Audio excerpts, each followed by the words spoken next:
হিসাবে আমি সেখান থেকে আবার জয়েন করব, বা আমাদের যে আগামী দিনের কোর্সের যে অ্যাডমিশনের প্রসেস বা কিভাবে সমস্ত কিছু আমি আজকের ক্লাসে শেয়ার করে দেবো ম্যাডামের ক্লাসের পর। ম্যাডাম যেখানে শেষ করবেন আমি সেখান থেকে শুরু করবো।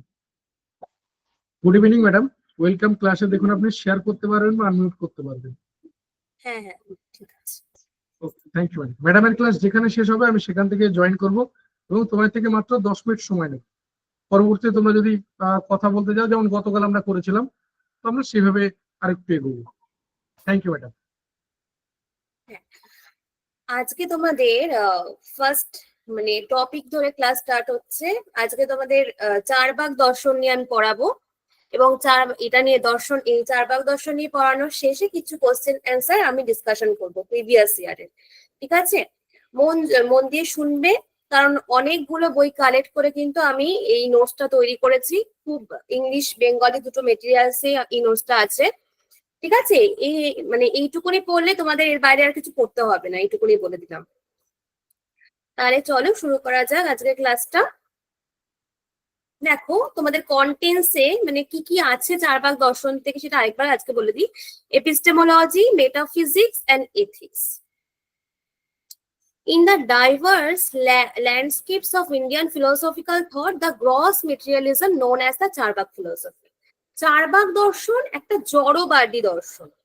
এটা একদমই আধ্যাত্মবাদের সম্পূর্ণ বিপরীত একটা মতবাদ। ঠিক আছে, আধ্যাত্মবাদে কি বলা হয়েছিল, এখানে চেতনা নিয়ে সবকিছু বলা হয়েছে, চেতনা থেকেই সবকিছুর উৎপত্তি। কিন্তু চারবাকরা কিন্তু এটা বলেনি। চারবাকরা বলেছিলেন যে জড় থেকেই সবকিছুর উৎপত্তি হয়েছে।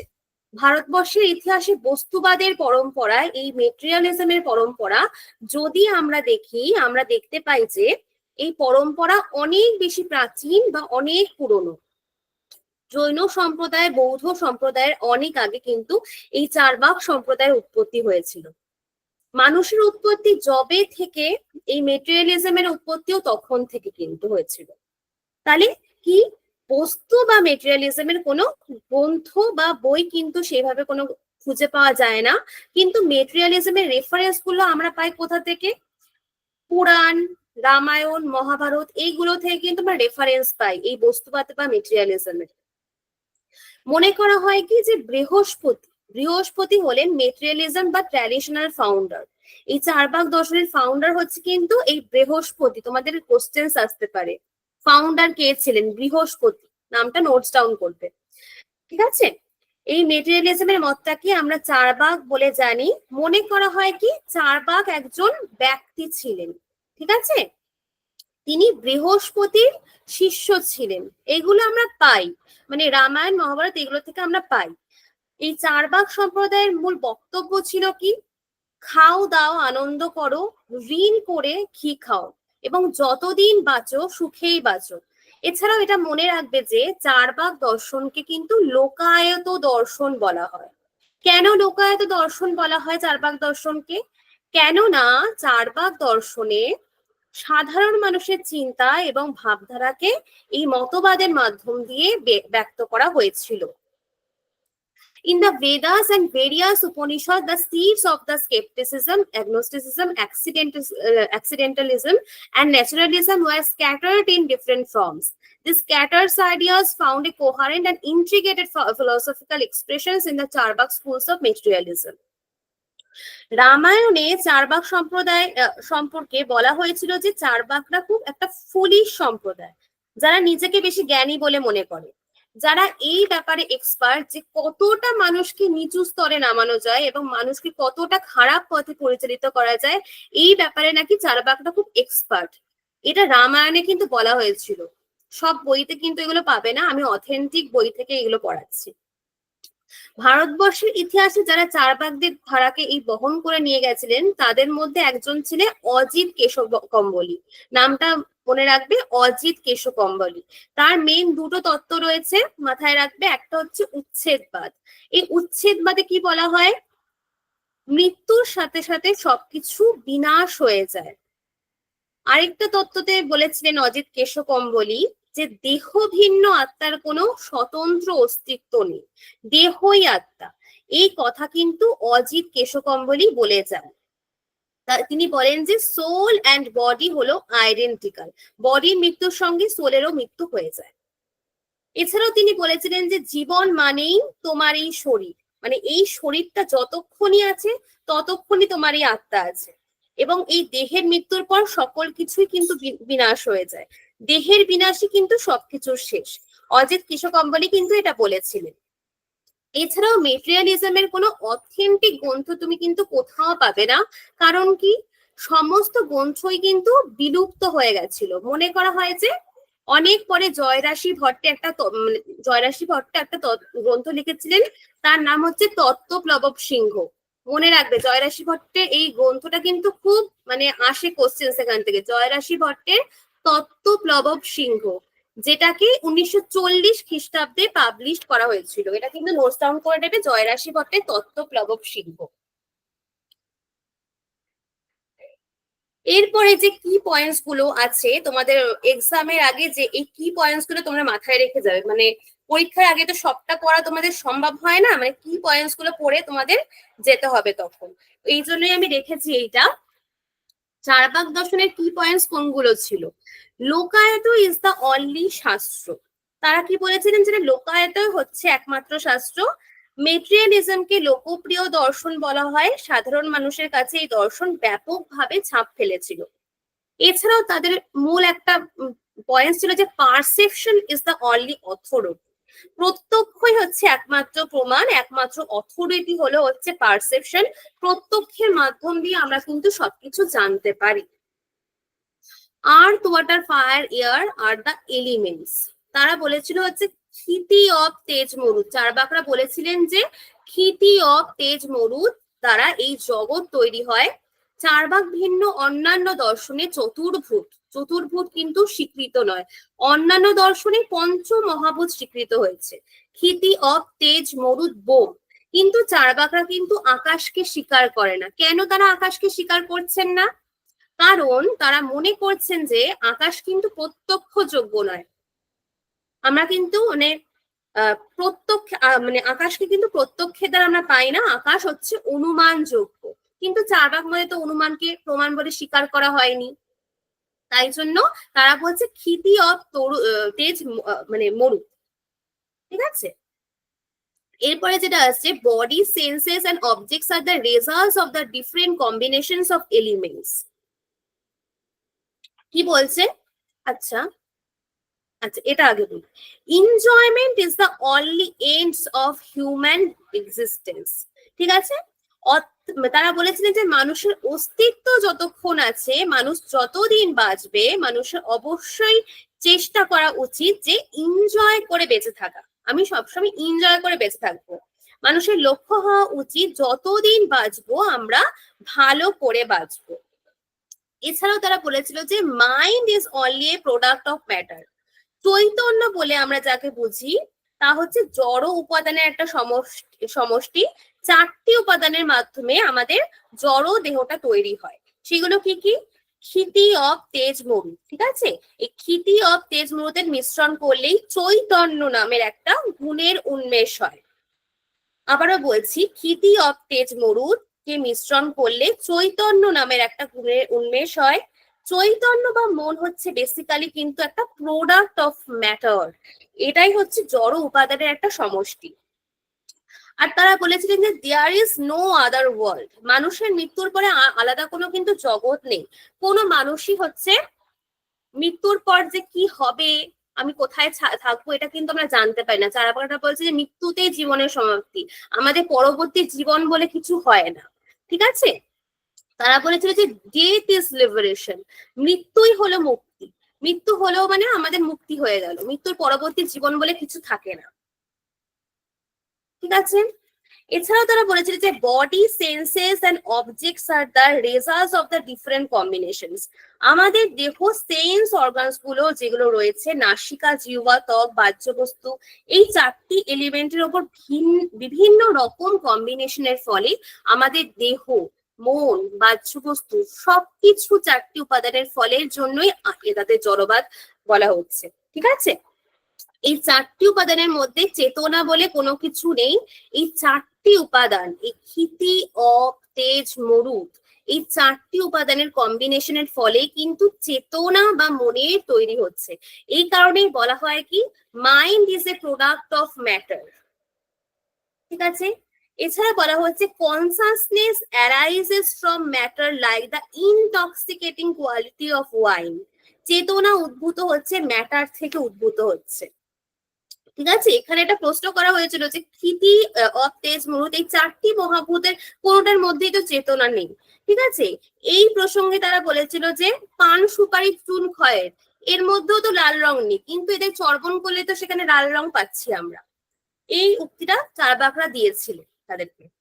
এছাড়াও বলা হয়েছিল যে the soul is nothing but the consciousness body. আত্মার সম্পর্কে তাদের বক্তব্য হলো কি চৈতন্যযুক্ত দেহই হচ্ছে চার্বাক মতে আত্মা। আত্মার ডেফিনেশন তিনি দিলেন যে দেহ যখন চৈতন্য বিশিষ্ট অবস্থায় থাকে তখনই কিন্তু তাকে আত্মা বলা হয়। ঠিক আছে, enjoyment is the only end of human life. যতদিন বাঁচবো ভালো করে বাঁচবো, যেটা বললাম, মানে মৃত্যুর পর আর কোনো কিন্তু জীবন নেই। তাই এরকম তারা বলেছিলেন যে ঋণ করে ঘি খাও, কিন্তু তোমরা জীবনটাকে ভালোভাবে উপভোগ করো। এইটা হচ্ছে চার্বাক দর্শনের কি পয়েন্টসটা বোঝালাম, যে এক্সামের আগে এইটুকুনি কি পয়েন্টস গুলো ভালোভাবে দেখে যাবে, কারণ এখান থেকে কোশ্চেন্স কমন পেয়ে যাবে তোমরা। এরপরে আসছে চার্বাক এপিস্টেমোলজি। কি বলা হয়েছিল Charvaka এপিস্টেমোলজিতে? Charvaks hold that perceptions is the only valid source of knowledge. In Indian philosophy, true knowledge is called proma, and the means or sources through which true knowledge is acquired are called pramana. Charvaka দর্শনে মূলত তিনটি দিকের ওপর গুরুত্ব দেওয়া হয়েছিল। একটা, এটা সব দর্শনেই দেওয়া হয় এটা কম বেশি, এপিস্টেমোলজি, মেটাফিজিক্স এন্ড এথিক্স। ঠিক আছে, চার্বাক দর্শন মানে সম্পূর্ণটাই চার্বাক জ্ঞান ও তত্ত্বের এপিস্টেমোলজির ওপরেই কিন্তু দাঁড়িয়ে রয়েছে। জ্ঞান সম্বন্ধে চার্বাকদের মূল বক্তব্য হচ্ছে তিন ধরনের বক্তব্য তারা দিয়েছিলেন। কি কি সেগুলো? The knowledge must be true, the knowledge must be free from doubt and error, the knowledge must be novel, previously unknown or unacquired. মানে প্রমা জ্ঞানটি অবশ্যই সত্য হতে হবে। ভারতীয় দর্শনে যথার্থ জ্ঞানকে কি বলা হয়? প্রমা। আর যথার্থ জ্ঞান লাভের প্রণালীকে বলা হয় হচ্ছে প্রমাণ। ঠিক আছে, তাহলে চার্বাক দার্শনিকদের মতে হচ্ছে প্রমা বা যথার্থ জ্ঞানের তিনটে বৈশিষ্ট্য থাকতে হবে। সেগুলো কি কি? প্রমা জ্ঞানকে অবশ্যই সত্য হতে হবে, প্রমা জ্ঞানটি নিঃসন্দিগ্ধ হতে হবে, এবং প্রমা জ্ঞানটি যাতে আমরা পূর্বে না জানা থাকি সেরকম হতে হবে। তাহলে চার্বাক মতে এইরূপ যথার্থ জ্ঞানের একমাত্র উপায় হলো হচ্ছে প্রত্যক্ষ। এরকম যথার্থ জ্ঞান আমরা প্রত্যক্ষের মাধ্যম দিয়ে পাই। Charvaka argues that only perceptions can fulfill these three conditions of proma. চার্বাকরা বলেছিল যে আমাদের প্রত্যক্ষ এই কন্ডিশনটাকে ফুলফিল করতে পারে, অন্য অনুমান উপমান শব্দ কিন্তু এই কন্ডিশনটাকে ফুলফিল করতে পারবে না। According to them, perception does not leave room for error, doubt or illusions because it involves direct contact between the senses and the objects. Charvaka মতে প্রত্যক্ষে ভ্রান্তি, বিপর্যয়, সংশয়ের অবকাশ নেই। এগুলো প্রত্যক্ষের দ্বারা কিছু ভ্রান্তি, বিপর্যয় বা সংশয় থাকে না। প্রত্যক্ষ কি করে? বিষয়ের সঙ্গে ইন্দ্রিয়ের সাক্ষাৎ সম্বন্ধ থাকায় বিষয় সম্পর্কে স্পষ্ট এবং যথার্থ জ্ঞান দেয়। চার্বাকরা তাই বলেন। এছাড়া প্রত্যক্ষকে একমাত্র প্রমাণ বলার সপক্ষে চার্বাকরা কিছু যুক্তি দিয়েছিলেন। ঠিক আছে, সেগুলো কি কি? প্রত্যক্ষের মাধ্যমেই বস্তুর অস্তিত্বকে সূচিত হয়। যেমন একটা ঘটকে আমি প্রত্যক্ষ করে বলতে পারি যে ঘটটি অস্তিত্বশীল। এছাড়াও প্রত্যক্ষকে তারা বলেন যে প্রত্যক্ষ হচ্ছে অপরোক্ষ অনুভব, ইন্দ্রিয় ছাড়া অন্য কোনো জ্ঞানের ওপর নির্ভর করতে হয় না। এছাড়া প্রত্যক্ষ হলো সর্বাপেক্ষা বলবান প্রমাণ, কেননা একমাত্র চাক্ষুষ প্রত্যক্ষে সকল প্রকার সন্দেহের অবসান হয়। ঠিক আছে। আর প্রত্যক্ষ হচ্ছে অন্যান্য প্রমাণের মূল ভিত্তি, কেননা অনুমানের ক্ষেত্রে হেতু দর্শন করতে হবে, উপমানের ক্ষেত্রে সাদৃশ্য কিন্তু সেই আবার প্রত্যক্ষের উপরে নির্ভর করতে হচ্ছে, মানে সবকটা প্রমাণ হচ্ছে প্রত্যক্ষের উপরে ডিপেন্ডেন্ট। তাই জন্য শুধু আমি প্রত্যক্ষকে মানলেই তো হয়ে যায়, অন্যান্য প্রমাণটাকে আমি কেন মানতে যাব, তাই তো। এটা বলছে চার্বাকরা এটাও বলছে যে প্রত্যক্ষ জ্ঞান হচ্ছে স্পষ্ট, প্রাঞ্জল, অভ্রান্ত এবং সংশয়হীন, তাই আমরা এটাকে প্রমাণ বলে মানবো। অন্যগুলো কিন্তু সেরকম হয় না, সেগুলো ভ্রান্ত জ্ঞান দেয়, যেমন অনুমানে অনেক সময় ভ্রান্ত বলে প্রমাণিত হয়। ঠিক আছে। এছাড়া প্রত্যক্ষের ক্ষেত্রে যে ভ্রম ও সংশয় দেখা যায় তা প্রত্যক্ষের কারণে দোষবশত ঘটে থাকে, যেমন ইন্দ্রিয়ের দোষবশত, সহকারী কারণে দোষবশত, অন্য মনস্কতা বশত ইত্যাদি। এই দোষগুলো না থাকলে কিন্তু প্রত্যক্ষ হয় হচ্ছে অভ্রান্ত বা প্রমাণ পদবাচ্য। এই সকল কারণে হচ্ছে চার্বাক দার্শনিকগণ বললেন যে আমরা শুধুমাত্র প্রত্যক্ষকেই একমাত্র প্রমাণ বলে স্বীকার করব, অনুমান উপমান শব্দকে প্রমাণ বলে আমরা মানবো না, এটা তারা বললেন। এরপরে আসছে rejection of inference as a valid source of knowledge. তারা অনুমানকে প্রমাণ হিসেবে খণ্ডন করলেন কেন? ইনফারেন্স, অনুমান is the process of arriving at knowledge of an unknown fact based on a known fact. An inference involves three elements: the subject, the predicate to be inferred, and the reason or ground of inference. তারা কি বললেন? জ্ঞাত বিষয় থেকে ব্যক্তিজ্ঞানের ভিত্তিতে আমরা যখন অজ্ঞাত নতুন কোনো বিষয় সম্পর্কে জ্ঞান লাভ করি তখন সেটাকে বলা হয় হচ্ছে অনুমান। যে কোনো অনুমান প্রক্রিয়ায় তিনটে বিষয় থাকে। কি কি সেই তিনটে বিষয়? একটা হচ্ছে পক্ষ, সাধ্য, আর একটা হচ্ছে হেতু। সাধ্য কাকে বলা হয়? অনুমানের ক্ষেত্রে যে বিষয়টার অনুমান করা হয় তাকে বলা হয় হচ্ছে সাধ্য। আর যে অধিকরণে সাধ্য আছে কিনা এরূপ বিষয়ে সংশয় থাকে সেই অধিকরণকে বলা হয় পক্ষ। আর যার সাহায্যে পক্ষে সাধ্যের অনুমান করা হয় সেই বিষয়টাকে বলা হয় হচ্ছে হেতু। যেমন একটা উদাহরণ দিয়ে বলছি, যেখানেই ধূম থাকে সেখানেই বহ্নি থাকে। অর্থাৎ হেতুর সঙ্গে সাধ্যের যে নিয়ত সহজার একটা সম্বন্ধ রয়েছে তাকে বলা হয় হচ্ছে ব্যক্তি। এই ব্যক্তিজ্ঞান কি? এই ব্যক্তিজ্ঞান হচ্ছে অনুমানের ভিত্তি। চার্বাক মতে ব্যক্তিজ্ঞান নির্ভরযোগ্য নয়। কেন নির্ভরযোগ্য নয়? কেন? কারণ ব্যক্তি হলো নিয়ত সহজার সম্বন্ধ, কিন্তু সর্বকালীন নিয়ত সহজার সম্বন্ধ কিন্তু ব্যক্তির প্রত্যক্ষের অসম্ভব হয় সেখানে। চার্বাক মধ্যে আমি আগেই বললাম যে প্রমাণ তিনটে শর্ত থাকতে হবে: জ্ঞানটিকে সত্য হতে হবে, জ্ঞানটিকে সংশয়হীন হতে হবে, আর জ্ঞানটিকে অনধিগত মানে পূর্বে না জানা অবস্থায় থাকতে হবে। যদিও অনুমানে কিন্তু এই তিনটে শর্ত আমরা পাই না। কারণ কি? অনুমানে ভ্রান্তির সম্ভাবনা থাকে, অনুমান হচ্ছে ব্যক্তিজ্ঞান নির্ভর। ঠিক আছে। এই কারণে অনুমানকে আমরা প্রমাণ বলতে পারি না, চার্বাকরা বললেন। এছাড়াও ব্যক্তি সম্বন্ধ অন্য অনুমানের সাহায্যে জানতে হলে কিন্তু অনাবস্থা দোষ ঘটে। এছাড়াও ব্যক্তিজ্ঞান শব্দ প্রমাণের দ্বারাও সম্ভব নয়, কারণ আপ্তবাক্য নিঃসন্দিগ্ধ নয়। কেননা বক্তা যে বিশ্বাসযোগ্য আপ্তপুরুষ সেটা আমি জানবো কি করে? একটা মিথ্যা কথাও তো বলতে পারে। বক্তা যে মিথ্যা কথা বলবে না আমি এটা জানবো কি করে? ঠিক আছে। সেহেতু তারা বললো যে হ্যাঁ বলো, কেউ কিছু বলছো? ওকে, আমি যেটা বলছিলাম, তারা বলছে যে ব্যক্তিজ্ঞান, এই ব্যক্তিজ্ঞান কিন্তু শব্দ প্রমাণের দ্বারাও সম্ভব নয়, কারণ আমরা যে কোনো বক্তা যে বিশ্বাসযোগ্য আত্মপুরুষ হবে এটা আমরা জানবো কি করে? মিথ্যা কথা তো বলতেই পারে সে।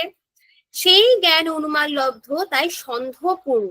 আর সন্দেহের উপর যা নির্ভর করে তার সন্দেহাতীত হয় না। তাহলে অনুমানের ক্ষেত্রে আমরা জ্ঞাত সত্য থেকে অজ্ঞাত সত্যে উপনীত হই, কিন্তু অজ্ঞাত সত্য সম্পর্কে আমাদের জ্ঞান সম্ভাব্য মাত্র, সুনিশ্চিত নয়। তাহলে যে জ্ঞানের যথার্থতা সম্পর্কে মতবিরোধ দেখা দিচ্ছে এখানে, তাই জন্য অনুমানকে প্রমাণ বলে স্বীকার করা যাচ্ছে না। ঠিক আছে। এরপরে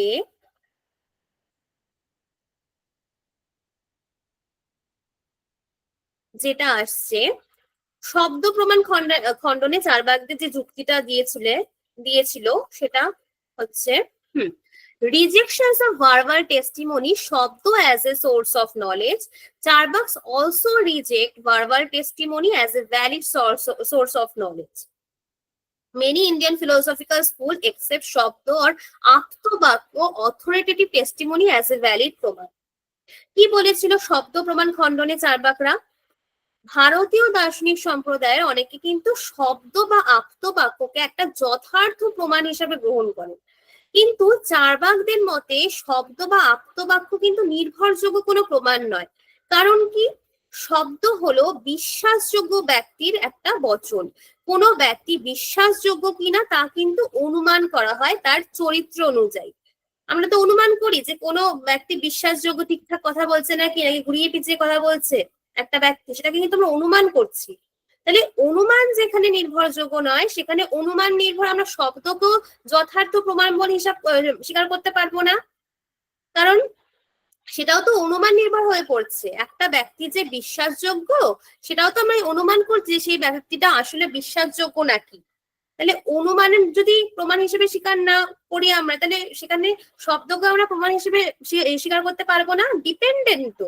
তাই জন্য তাহলে চার্বাকগণের মতে বেদ বাক্যকেও প্রমাণ হিসেবে গ্রহণ করা যায় না। চার্বাকগণ কি বলেন? ভণ্ড, ধূত, নিশাচর এই 3 রকম লোকেরা বেদ রচনা করেছেন। ভণ্ড পুরোহিতগণ নিজেদের জীবিকা অর্জনের জন্য বেদে যাগযজ্ঞ অনুষ্ঠানের উল্লেখ করেছেন, যার অনুষ্ঠান করলে জনসাধারণের কোনো লাভ হয় না, এরকম বলেছেন চার্বাকরা। এছাড়াও তারা বলেছেন যে কোনো ব্যক্তির বক্তব্য যদি লৌকিক বিষয় সংক্রান্ত হয় তবে তা কিন্তু প্রত্যক্ষ প্রমাণের অন্তর্ভুক্ত হবে। ঠিক আছে, চার্বাক তা গ্রহণ করে। আর যদি কোনো তার বক্তব্য অলৌকিক বিষয়, ঈশ্বর, আত্মা, পরলোক সংক্রান্ত হয় তবে তা কিন্তু অনুমান প্রমাণের অন্তর্ভুক্ত হবে। অনুমান যেহেতু প্রমাণ নয়, তাই শব্দকেও আমরা প্রমাণ হিসেবে স্বীকার করতে পারি না। সুতরাং এই সকল কারণে চার্বাকরা বলেন যে শব্দ প্রমাণও কিন্তু আমরা স্বীকার করতে পারবো না। চার্বাক যেটা বললাম, Charvaka reject the Veds as a source of valid knowledge. According to them, the Vedas were composed by fraudulent, cunning and non-eternal beings. They argue that deceitful priests wrote about sacrificial rituals in the Vedas to serve their own livelihoods. এটা বললাম আমি। তারা বেদ বাক্যকেও প্রমাণ হিসেবে গ্রহণ করেন না, কারণ চার্বাকগণ বলেন ভণ্ড, ধূত, নিশাচর এই 3 রকম লোকেরা বেদ রচনা করেছেন। এছাড়াও ভণ্ড পুরোহিতগণ নিজেদের জীবিকা অর্জনের জন্য বেদে যাগযজ্ঞ অনুষ্ঠানের কথা উল্লেখ করেছেন। এরপরে যেটা আসবে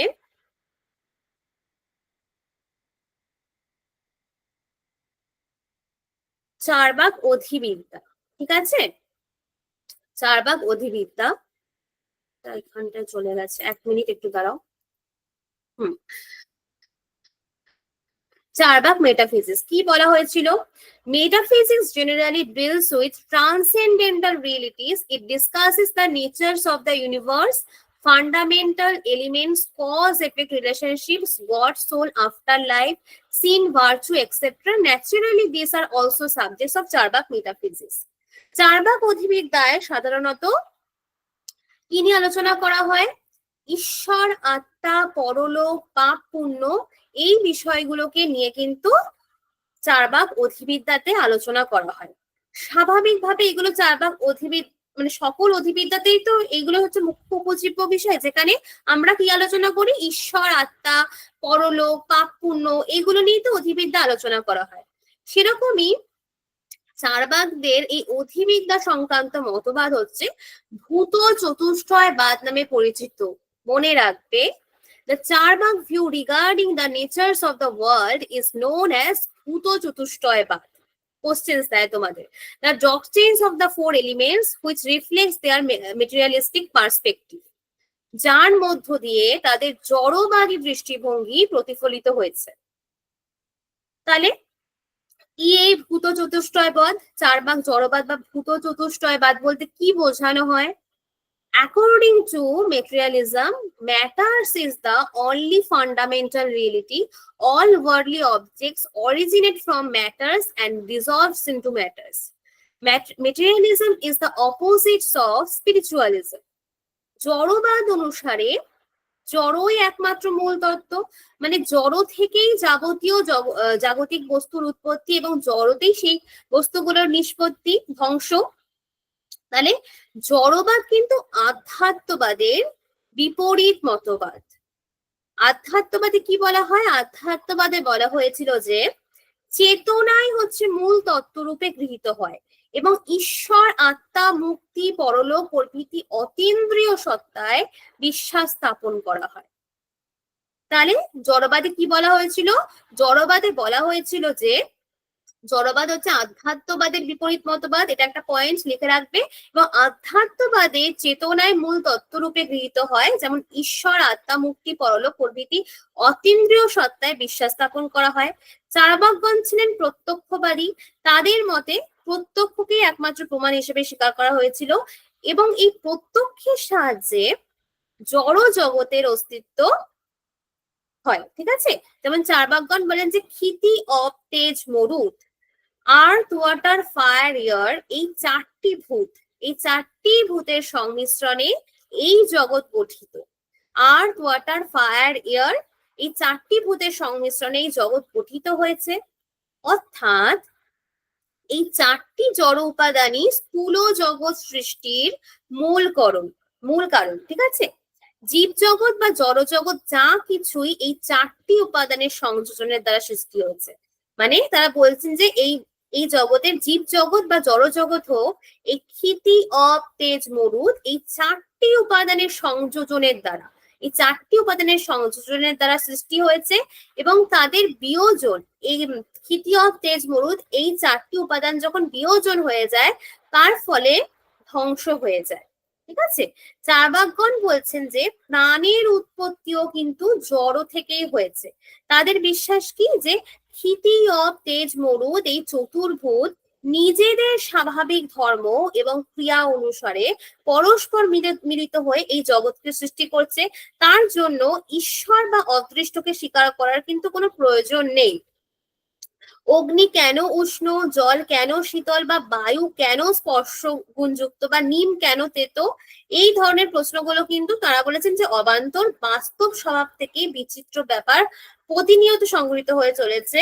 চতুর্ভুজের সংযোজন বা বিয়োজন তাদের নিজস্ব স্বভাব বা প্রকৃতির মাধ্যম দিয়ে ঘটে। তাই জন্য তাদের দর্শনে কিন্তু স্বভাববাদ স্বীকৃত। ন্যাচারালিজম, চার্বাক দর্শনকে কিন্তু স্বভাববাদ স্বীকৃত। তোমাদের কোশ্চেন্স দেয় স্বভাববাদ কোন দর্শনে স্বীকৃত, চার্বাক দর্শনে কিন্তু। ঠিক আছে, চার্বাক জড়বাদ এই স্বভাববাদের উপরই কিন্তু প্রতিষ্ঠা হয়েছে। তারা কি বলেছিলেন যে বস্তুর নিজের স্বভাব, যে কোনো বস্তুর নিজস্ব স্বভাব রয়েছে। জলটা নিচের দিকে প্রবাহ হচ্ছে তার স্বভাব বশত। তারা এরকম ভাবে বলছে জলটা, এরকম একটা এক্সাম্পল দিয়ে একবার কোশ্চেন এসেছিল যে জল নিচের দিকে প্রবাহিত হচ্ছে, এটা কোন মত, মানে কারা বলেছিলেন? তখন চার্বাকরা বলেছিলেন এটা, মানে চার্বাক, বৌদ্ধ, জৈন এরকম অপশনে দিয়ে দিয়েছিল তোমাদের, আমার মনে আছে এরকম একটা কোশ্চেন দিয়েছিল। তাহলে স্বভাব বা চার্বাক জড়বাদ কিন্তু এই স্বভাববাদের ওপর প্রতিষ্ঠিত। স্বভাববাদের অসঙ্গতিকে দূর করার জন্য পরবর্তীকালে চার্বাকদের একটি সম্প্রদায় জগৎ সৃষ্টির ব্যাখ্যায় এই যদৃচ্ছবাদকে প্রচার করেছেন। কি যদৃচ্ছবাদ? চার্বাকগণ কার্যকারণ সম্পর্ককে স্বীকার করেন না। ঠিক আছে, কার্যকারণ সম্পর্ককে স্বীকার করেন না। হিউমের মতে, হিউমও কিন্তু স্বীকার করেনি কার্যকারণ সম্পর্ককে। এখানে কিন্তু একটা মিল খুঁজে দেখা যায়। জগতে যা কিছু ঘটে তাদের মতে তা যদৃচ্ছক্রমে বা আকস্মিক ভাবে, অ্যাক্সিডেন্টালি ঘটে। চার্বাকরা কি বলেছিল যে জগতে যা কিছু ঘটে সেটা হচ্ছে অ্যাক্সিডেন্টালি ভাবে ঘটে। তাদের মতে হচ্ছে ক্ষিতি, অপ, তেজ, মরুদ, এই মহাভূতগুলো আকস্মিক ভাবে বা যদৃচ্ছা ভাবে সংমিশ্রিত হয়। জগতের কোনো ঘটনায় কার্যকারণ নিয়ম অনুসারে ঘটে না, ঘটে হচ্ছে অ্যাক্সিডেন্টালি বা আকস্মিক ভাবে ঘটে। তাই একে বলা হয় কি যদৃচ্ছবাদ। তাহলে যদৃচ্ছবাদ কিন্তু চার্বাকদের মতবাদ, চার্বাকরা দিয়েছিল। তাহলে এছাড়াও চার্বাকগণের আকস্মিকবাদের সাথে, মানে এই যদৃচ্ছবাদ বা আকস্মিকবাদের সাথে হিউমের মতবাদের কিন্তু একটা মিল পাওয়া যায়। তোমাদের দিতে পারে যে কার মতবাদের মিল পাওয়া যায় চার্বাকদের যদৃচ্ছবাদ বা আকস্মিকবাদের সাথে? হিউমের। হিউম, ডেকার্ট, লাইবনিজ, স্পিনোজা এরকম দিয়ে দিল 4টে অপশন, তখন তোমাদের বলতে হবে। এই ছোট ছোট ব্যাপারগুলো একটু পড়ে যাবে। তাহলে হিউমও কিন্তু কার্যকারণ সম্পর্ক স্বীকার করেননি। জগৎ সৃষ্টিকে ব্যাখ্যা করার জন্য চার্বাকগণ কোনো অলৌকিক শক্তিতে কিন্তু বিশ্বাস করেন না। চার্বাকগণ জড়বাদী কিন্তু পরমাণুবাদী নন। কারণ চার্বাক মতে কি ক্ষিতি, অব, তেজ, মরুদ এই চতুর্ভিত মৌল উপাদান নিত্য এবং অবিনাশী।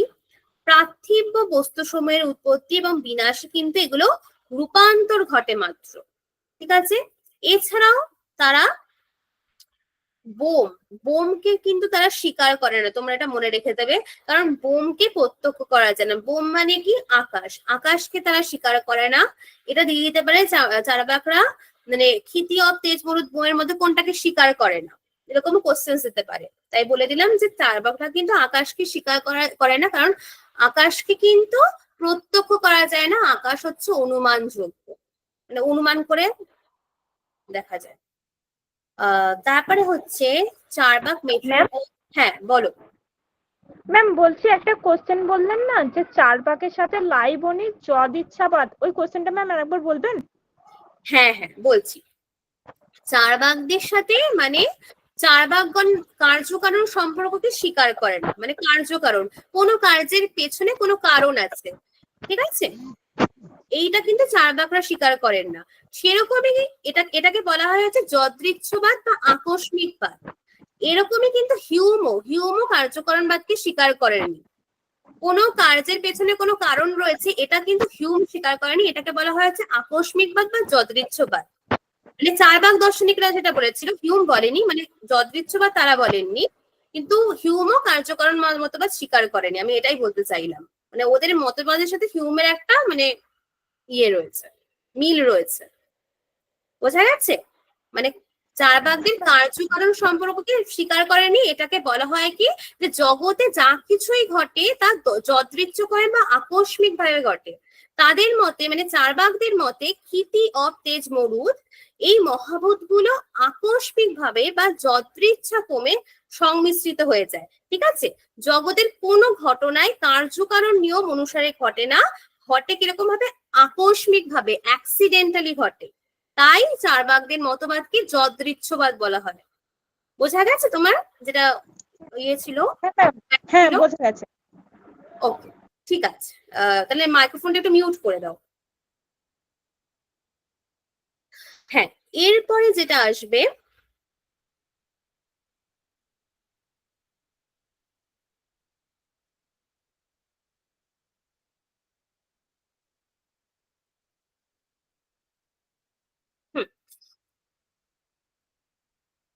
ভূত চৈতন্যবাদ।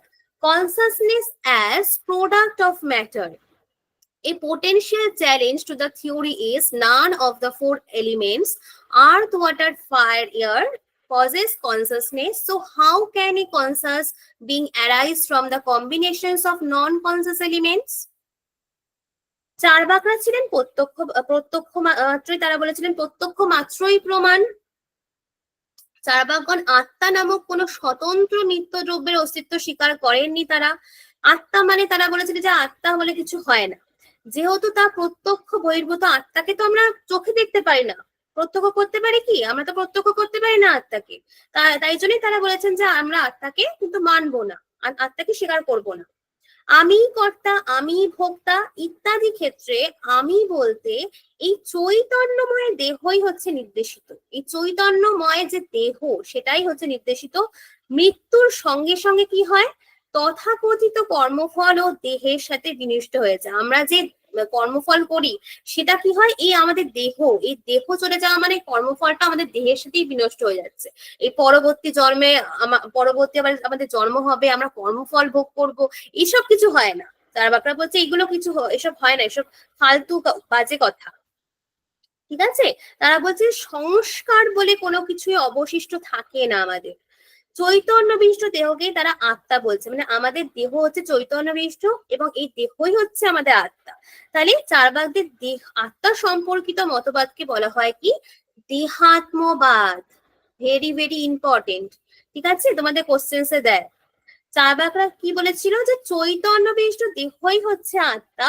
চার্বাকদের এই মতবাদকে বলা হয় হচ্ছে দেহাত্মবাদ। আর এই দেহাত্মবাদের মূল কথা কি? দেহ অতিরিক্ত আত্মার প্রত্যক্ষ করা সম্ভব নয়। দেহের অতিরিক্ত ভাবে কোনো আত্মা রয়েছে এরকম কিন্তু প্রত্যক্ষ করা যায় কি? এরকম আমরা তো প্রত্যক্ষ করতে পারি না যে দেহের অতিরিক্ত আত্মা রয়েছে। তাই জন্য তারা বলছে যে আত্মাকে প্রত্যক্ষ করা সম্ভব নয়। দেহ বা আমি এবং আত্মা অভিন্ন। তারা বলছে দেহ আমি আত্মা অভিন্ন।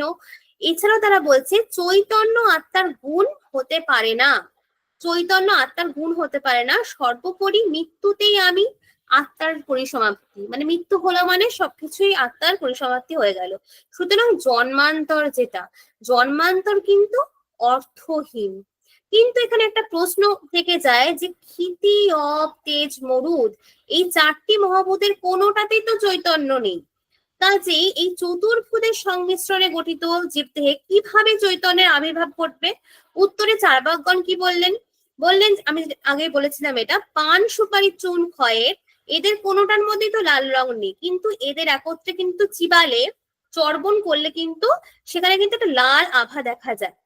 তেমনি ভূত চতুষ্টয় বাদে পৃথকভাবে চৈতন্য ধর্ম বিশিষ্ট নয়, কিন্তু বিশেষ সংমিশ্রণের ফলে ক্ষিতি অব তেজ মরুদ এর সংমিশ্রণের ফলে কিন্তু চৈতন্য নামক একটা গুণের আবির্ভাব হয়ে যাচ্ছে। ঠিক আছে?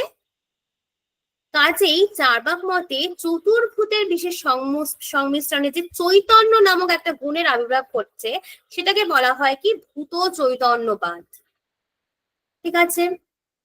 তারা এছাড়াও কর্মবাদ এবং জন্মান্তরবাদকে তারা কিন্তু খণ্ডন করেছিলেন। চার্বাকরা কি বলেছিলেন? চার্বাকরা বলেছিলেন যে এই জগৎ এবং জগৎ কেন্দ্রিক বিভিন্ন বিষয় স্বীকার করেন তারা। এছাড়া জগৎ অতীতবর্তী কোনো ধারণা বা বিষয়কে স্বীকার করেন না। জগতের অতীতবর্তী মানে কি? জগতের মানে ওপারে, মানে পরজগৎ, মানে পরকালে কিছু, পরকাল বলতে কিছু তারা স্বীকার করেন না। তারা বলেন যে কর্মবাদ অনুযায়ী জীব যেমন কর্ম করে সেই রূপ ফল ভোগ করে, কিন্তু চার্বাকরা কর্মবাদও স্বীকার করেন না, কারণ তাদের মতে এই কর্মফল। হ্যাঁ বলো, কিছু বলবে? ওকে। এই ম্যাডাম বলছিলাম অতিবর্তী বলতে কি পরকালকে বোঝানো হয়? পরকাল মানে জগৎ অতীতবর্তী। হ্যাঁ একদমই, পরকালই তো সেটা। অতীতবর্তী, জগৎ অতীতবর্তী। জগৎ অতিবর্তী বলতে পরকালকেই বোঝানো হয়। হ্যাঁ ঈশ্বর আত্মা এগুলো তো অতিবর্তী, কিন্তু এগুলো বলতে কি এইগুলোকেও তো পরকাল? চার্বাকরা তো বলছি যে ঈশ্বর আত্মা এগুলো তো প্রত্যক্ষ করা যায় না। তা প্রত্যক্ষ যদি না করা যায় তাহলে এগুলো তো স্বীকার করা যাবে না। ওরা তো বলেই দিচ্ছে হ্যাঁ, চার্বাক। এগুলো স্বীকার করা যাবে না, কিন্তু তাই বলে যে এগুলোকে পরকাল বলতে হবে সেটা তো মনে হচ্ছে না।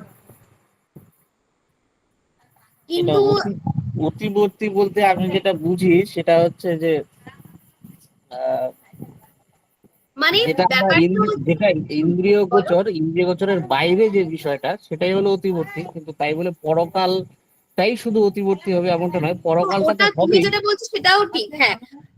ইন্দ্রিয়ের বাইরে যেটা, হ্যাঁ ওটা তুমি যেটা বলছো সেটা হচ্ছে ঠিক, যে ইন্দ্রিয়ের বাইরে যেমন ঈশ্বর আত্মা এগুলো তো অতীতবর্তী। হ্যাঁ, একদমই ঠিক হ্যাঁ, বলেছো, অ্যাবসলিউটলি রাইট। হ্যাঁ, হ্যাঁ হ্যাঁ, এটাকেও বলা হয়ে থাকে, হ্যাঁ একদমই হ্যাঁ, ঠিক বলেছো, একদম ঠিক বলেছো। হুম। হ্যাঁ এরপরে যেটা বলছিলাম, তারা কি বলেছিলেন যে কর্মবাদ অনুযায়ী জীব যেমন কর্ম করে সেরূপ ফল ভোগ করে, মানে এটা তো হচ্ছে কর্মবাদে বলা হয়। কিন্তু চার্বাকরা কর্মবাদকে স্বীকার করেন না, কেননা তাদের মতে এই কর্মের পাপ পুণ্যের বিচারক হলেন ঈশ্বর। কিন্তু চার্বাকগণ তো নিরীশ্বরবাদী, তাই জন্য তারা ঈশ্বরের অস্তিত্বকে স্বীকার করেননি, কারণ তারা নিরীশ্বরবাদী, তারা নাস্তিক। এছাড়া কর্মফল দেহাতিরিক্ত আত্মায় সঞ্চিত থাকে না, কারণ দেহাতিরিক্ত আত্মা বলে কিন্তু কিছু তারা স্বীকার করেন না। দেহের অতিরিক্ত আত্মা বলে, চার্বাকরা বলেছেন যে দেহের অতিরিক্ত আত্মা বলে কিছু থাকতে পারে না। এছাড়াও তারা বলেছিলেন যে জাগতিক যে ঘটনাগুলো সেগুলো কিন্তু যদৃচ্ছবাদে অ্যাক্সিডেন্টালি ঘটে, তাই কর্ম এবং ফলের কার্যকরণ সম্পর্ক কিন্তু একদমই মিথ্যা। তাই চার্বাকরা বলেন যে মানুষের বর্তমান জীবনই একমাত্র জীবন, মৃত্যুতেই জীবনের শেষ, পরজন্ম ফিউচার লাইফ বলে কিচ্ছু হয় না। কারণ পরজন্মের অস্তিত্বের কোনো প্রমাণ আছে কি? কোনো প্রমাণ নেই সেটাতে। সুতরাং মৃত্যুর পরও মানুষকে তার কুকাজের জন্য যে ফল ভোগ করতে হবে, দুঃখ ভোগ করতে হবে, এরকম কিন্তু হয় না। তাই জন্য তারা বলেছেন যে কর্ম বা জন্মান্তরবাদ এগুলো হয় না। চৈতন্য বিশিষ্ট দেহই যখন আত্মা, তখন মৃত্যুতেই আমাদের দেহর অবসান ঘটে। ঠিক আছে, চার্বাকগণ বলেন যে দেহ মৃত্যুর পরে ভস্মীভূত হয়ে গেছে এবং সেই দেহই আবার ফিরে এসেছে। তা কি কোথাও দেখেছে যে সেই দেহটাই আবার ফিরে আসছে? আর মৃত্যুর পর আবার জীবন, অর্থাৎ পরলোক স্বার্থপর পুরোহিতের সৃষ্টি। তাহলে বাস্তবিক পক্ষে পুনর্জন্ম বলে কিছু হয় না, এরকম কোনো ব্যাপার হয় না, তারা এটাই বলছে। এছাড়াও তারা ঈশ্বরের অস্তিত্বের বিরুদ্ধে কিছু যুক্তি দিয়েছিলেন। তারা বলেছিলেন যে বিভিন্ন ভারতীয় দর্শনে ঈশ্বরের অস্তিত্ব স্বীকার করা হয়েছে, কিন্তু তাদের মতে কিন্তু প্রত্যক্ষ একমাত্র প্রমাণ। চার্বাকরা বলেছিল যে প্রত্যক্ষ একমাত্র প্রমাণ, অপ্রত্যক্ষ কার্য অতীন্দ্রিয় সত্তার কোনো অস্তিত্ব নেই। ঈশ্বর হচ্ছে প্রত্যক্ষ কার্য না হয়, তার অস্তিত্ব হচ্ছে স্বীকার করাই হচ্ছে একটা নিষ্প্রয়োজন, স্বীকার করার কোনো কারণ নেই। এছাড়াও চার্বাকগণ বলেন যে ক্ষিতি অফ তেজ মরুদ, এই চতুর্ভুজের স্বাভাবিক পরিণতি হলো জগৎ, অর্থাৎ এই চতুর্ভুজের সংমিশ্রণের ফলেই জগতের সৃষ্টি হয়েছে। সুতরাং চার্বাক মতে জগতের স্রষ্টা রূপে ঈশ্বরকে অনুমান করার কোনো প্রয়োজন নেই। চার্বাকগণ বলেন যে ঈশ্বর দ্রুত কোনো পুরোহিত সৃষ্টি করেছে, দ্রুত পুরোহিতগণ সাধারণ মানুষের প্রলুব্ধ হয়ে হচ্ছে এই ঈশ্বর সৃষ্টি করেছে, ঈশ্বর নামক ধারণার সৃষ্টি হয়েছে। সত্যি যদি কোনো ঈশ্বর অস্তিত্বশীল থাকতেন তাহলে তিনি কিন্তু স্বয়ং জগৎ এই অবতীর্ণ হয়ে প্রতিটি মানুষের কাছে ধরা দিতেন, প্রতিটি মানুষ কিন্তু দেখতে পেতেন ঈশ্বর যদি কোনো কিছু থাকতো। কিন্তু বাস্তবে কি হয়? আমি ঈশ্বরকে দেখতে পারি, তাই জন্য ঈশ্বরের কোনো স্থান নেই, প্রত্যক্ষে তারা আমরা দেখতে পাই না ঈশ্বরকে। চার্বাকগণ আরো এটা বলেছেন যে রাজাই ঈশ্বর, কেননা রাজা হচ্ছে প্রত্যক্ষযোগ্য এবং রাজাই প্রজাবর্গের কল্যাণ সাধন করে। তিনি রাজা মানে বলেছে একটা যে রাজাকেই তিনি ঈশ্বর হিসেবে মানে করেছে। তারপরে চার্বাকদের নীতি তত্ত্ব, Charvaka ethics and moral philosophy. Charvaka madam বলছিলাম যে রাজাকে ঈশ্বর বলছেন, তাহলে চার্বাকটাকে ঈশ্বরকে স্বীকার করলেন না, তারা মানে ধরে নিচ্ছে যে রাজাকে তারা বলছে একটা মানে চার্বাকগণ বলেছে যে রাজাকে ঈশ্বর হিসেবে তারা একটা লোকসিদ্ধ মানে একটা ভেবে রাখছে যে রাজাকে আমি স্বীকার করবো, মানে ঈশ্বর হিসেবে ঈশ্বরকে স্বীকার করছেন না। ঠিক আছে, তারা ভাবছে যে রাজাকে তুষ্ট করলে ঐশ্বর্য সুখ লাভ করা যায়, মানে তারা এটা ভাবছে মনে মনে। ঠিক আছে, মানে এটা বইটা একটা কথা মানে আছে, এইগুলো তো সবকিছুই রামায়ণ মানে পুরাণ থেকে না হয়েছে, মানে আগের কাল মানে লোকেরা এটা করেছে। ঠিক আছে, মানুষের কথা মানে মানুষের কথা এটা যেটাকে বলে না, আগের মানুষ লিখে রেখেছে। আসলেও কি এরকম হয়েছিল এটা নিয়ে একটা কিন্তু মানে কন্ট্রোভার্সি রয়েছে। ঠিক আছে, মানে ওরা এমনি মানে রাজা এটা বলেছে যে রাজাকেই তারা ঈশ্বর হিসেবে মানে মানা যায়, ঈশ্বর স্বীকার করার কি দরকার, আমরা রাজাকেই বলবো, কারণ রাজাকে তো প্রত্যক্ষ করা যায়। তারা মানে দিচ্ছে, যুক্তি দিচ্ছে, রাজাকে তো আমরা প্রত্যক্ষ করতে পারি, রাজাকে করতে পারি। রাজা এবং পুরোহিত দুটোকেই বলেছে চার্বাকরা। হ্যাঁ, রাজা এবং পুরোহিতকে ঈশ্বর বলেছেন। হ্যাঁ, রাজা এবং পুরোহিত পুরোহিতকে দুজনকেই তো তারা তারা ঈশ্বর হিসেবে পুরোহিতকে তো তারা ভণ্ড বলেছেন। ভণ্ড বলেছে, পুরোহিতের কিন্তু কথা এখানে আমি বলিনি, আমি তো পুরোহিতের কথা এখানে বলিনি, আমি রাজার কথা বলেছি, কিন্তু পুরোহিতের কথা রাজার বলিনি। সঙ্গে পুরোহিতকেও তারা উল্লেখ করেছে। না, পুরোহিত আর রাজা তো এক ব্যাপার না, তুমি যেটা বলছো। পুরোহিত ওকে, পুরোহিত বলতে তো আচ্ছা তারা আমি পরে বলেছেন যে আসি, এটা মানে পড়াটা শেষ হবে না, ঠিক আছে, আমি মানে পড়িয়ে নি, তারপরে এই কথা কন্ট্রোভার্সিয়াল কথাগুলো আলোচনা করা হবে, ঠিক আছে। আচ্ছা ঠিক আছে। ওকে, এরপরে আসছে Charvaka ethics and moral philosophy.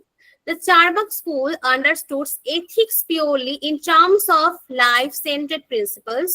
For them, calm sensual pleasures and ortho-materials gain are the only legitimate goals of human life. কি বললো? চার্বাকরা দেহ অতিরিক্ত আত্মাকে অস্বীকার করেছিল। চার্বাক নীতিতত্ত্ব ভোগবাদে পরিণত হয়েছিল। জড়বাদী দার্শনিকদের চিন্তাই হচ্ছে চার্বাক নীতিতত্ত্বের ভিত্তি। চার্বাক মতে কি বলা হয়েছিল, মৃত্যুর পরে জীবনের কোনো অস্তিত্ব নেই, তাই দেহকে কেন্দ্র করে জীবন, কাজে জীব এবং জীবনের পরম লক্ষ্য বা পরমার্থ হিসাবে যদি কোনো নীতির কথা বলতেই হয়, তাহলে সেই নীতি অবশ্যই দেহের সুখ বা দেহ সুখ সম্ভোগ বা ইন্দ্রিয় চরিতার্থের নীতি হতে হবে। চার্বাকরা এটা বললো।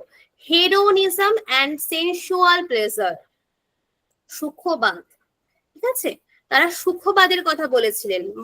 মাথায় রাখবে, এটা দিয়ে তোমাদের কোশ্চেন আসে। হেডোনিজমের কথা কোন ভারতীয় দার্শনিকরা বলেছিলেন?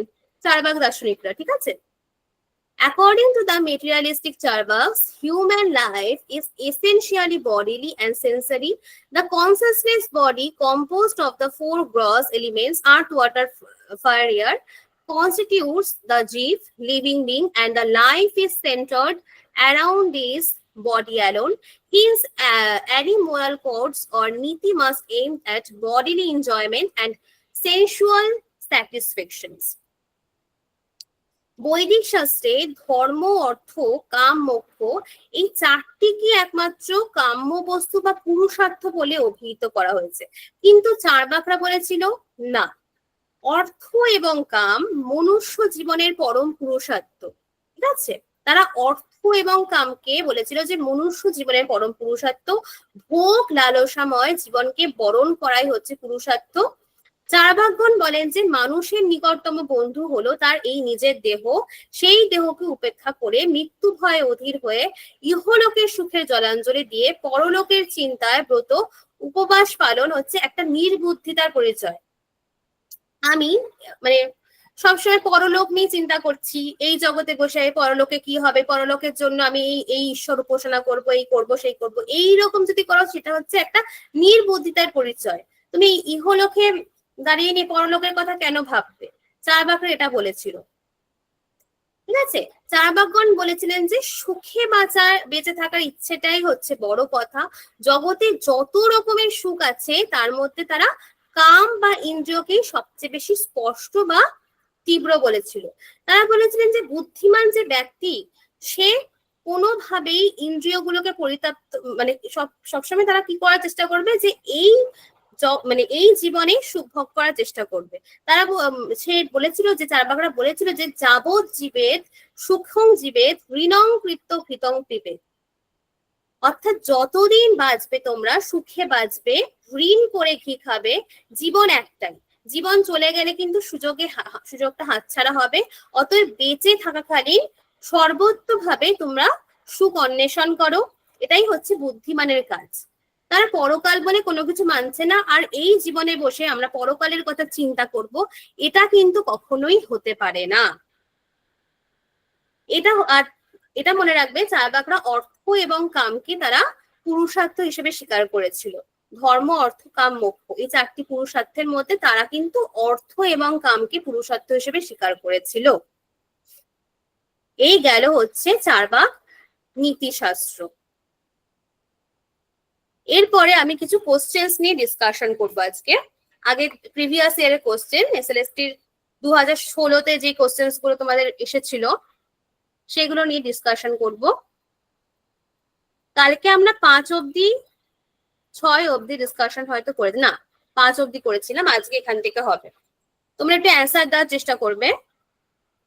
বাহ্য অনুমেয়বাদী কারা? সৌতান্ত্রিক সম্প্রদায়, বৈভাষিক সম্প্রদায়, জৈন সম্প্রদায়, মীমাংসক সম্প্রদায়। বলো কি হতে পারে?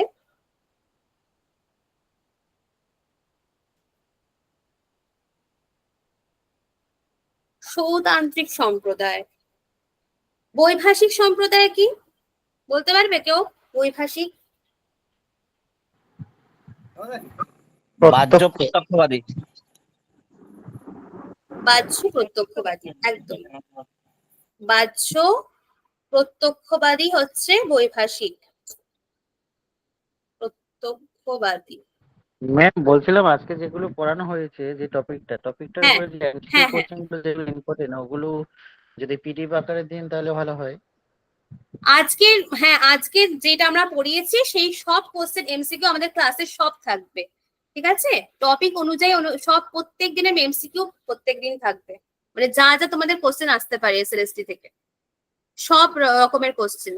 মানে আজকে 4 ভাগ দর্শন পড়িয়েছি, 4 ভাগ দর্শন থেকে তোমাদের মানে 100টার মতো কোশ্চেন থাকবে, সব থাকবে এগুলো, ঠিক আছে? আমাদের ক্লাসে সব থাকবে, প্রতিদিনের মানে এমসিকিউ প্লাস মক টেস্ট, মানে যা সেগুলো পড়াবো কি ওর বাইরে এই কোনো কোশ্চেন এই আসবে না। গ্রুপেই থাকবে?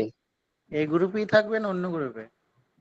এই গ্রুপেই থাকবে, মানে আমাদের গ্রুপেই থাকবে, আমাদের তো একটাই ব্যাচ।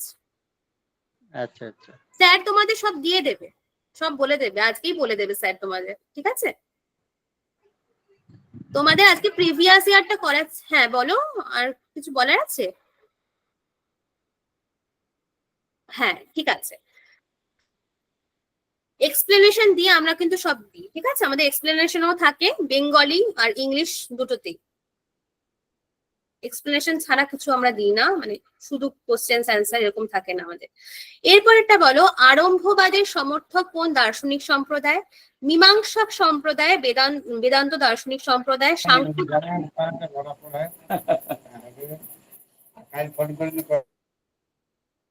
হ্যাঁ বলো কোনটা হবে? ন্যায় বৈশেষিক সম্প্রদায়, অ্যাবসলিউটলি রাইট। তাহলে আমি একটু বলি, এখানে আরম্ভবাদের সম্প্রদায় হচ্ছে ন্যায় বৈশেষিক সম্প্রদায়। কার্যকারণ বিষয়ে ভারতীয় দর্শনে মেনলি দুটি মতবাদ রয়েছে। দুটি মতবাদ রয়েছে, কি কি? দুটি মতবাদ রয়েছে। একটা হচ্ছে কি সৎকার্যবাদ, ঠিক আছে? একটা হচ্ছে সৎকার্যবাদ আর একটা হচ্ছে অসৎ কার্যবাদ, কার্যকারণ বিষয়, ঠিক আছে? সৎকার্যবাদে কি বলা হয়? সৎকার্যবাদে বলা হয় হচ্ছে কার্যটি উৎপন্ন হওয়ার আগে কারণের মধ্যে সৎ থাকে। আর অসৎ কার্যবাদ অনুসারে বলা হয় যে কার্য কারণে অসৎ, উৎপত্তির পূর্বে কার্য কারণের মধ্যে থাকে না। কার্য হলো এক নতুন সৃষ্টি, এক নতুন আরম্ভ। তাই ন্যায় বৈশেষিকদের মতবাদকে বলা হয় কি আরম্ভবাদ। সৎকার্যবাদী কারা? এবার আসি সৎকার্যবাদী কারা। সৎকার্যবাদী হচ্ছে সাংখ্য দর্শন, সাংখ্য দর্শন, ঠিক আছে? আর অসৎ কার্যবাদী হচ্ছে ন্যায় দর্শন। মনে রাখবে এইগুলো। এরপরে বলো, ব্রহ্মসূত্রের রচয়িতাকে কে হতে পারে? মহর্ষি বাদরায়ণ। মহর্ষি বাদরায়ণ, একদম। বেদান্ত দর্শনের সূত্রকার হলেন মহর্ষি বাদরায়ণ। কনাদকে, কনাদ হচ্ছে বৈশেষিক দর্শনের প্রতিষ্ঠাতা। হ্যাঁ, বৈশেষিক দর্শন। শঙ্কর আমরা জানি অদ্বৈত বেদান্ত লেখার দরকার নেই, আর গৌতম হচ্ছে ন্যায় দর্শন। এরপরে আসছে স্বভাববাদের সমর্থক। বলো বলো, স্বভাববাদ আজকেই পড়িয়েছি, বলো। চারবাক সম্প্রদায়। একদম, চারবাকরা হচ্ছে স্বভাববাদ। এটা বলো, নিম্নোক্তগুলির মধ্যে কোনটি নৈতিক বিচারের বিষয়বস্তু নয়? সহজাত ক্রিয়া। কেন সহজাত ক্রিয়া? কেউ বলতে পারবে, এক্সপ্লেনেশন দিতে পারবে? কারণ সহজাত ক্রিয়া আছে জন্মগত, যেমন শিশুর সহজাত কান্না। ক্রিয়া হচ্ছে, আমি বলছি, সহজাত ক্রিয়া হচ্ছে অনৈতিক ক্রিয়া, অনৈতিক ক্রিয়া, ঠিক আছে? সহজাত ক্রিয়া হচ্ছে অনৈতিক ক্রিয়া। সহজাত ক্রিয়ার কোনো নৈতিক বিচারের মানদণ্ড থাকে না। সহজাত মানে কি জন্মের সঙ্গে সঙ্গে যে ক্রিয়াগুলো আমরা করে থাকি। এরপর এটা আসছে, which of the following is not a subject matter of moral judgment? এটা তো পড়ালাম। অদ্বৈতবাদী বা একাত্মবাদী নিয়ম ভিত্তিক কর্তব্যমুখী মতবাদের একজন প্রবক্তার নাম বলো। কে হবে বলো? নিয়ম ভিত্তিক, কালকে আমি বলেছিলাম সিলেবাস আলোচনা করার সময়, নিয়ম ভিত্তিক কর্তব্যমুখী মতবাদের একজন প্রবক্তা। হবস, ইউইং, কান্ট না মিল? বলো, এইটুকুনিতে ফোকাস করো। কি হবে? Kant, absolutely right, good.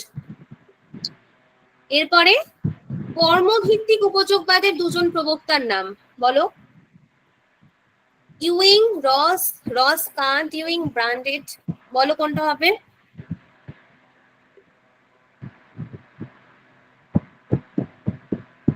কোনটা হবে?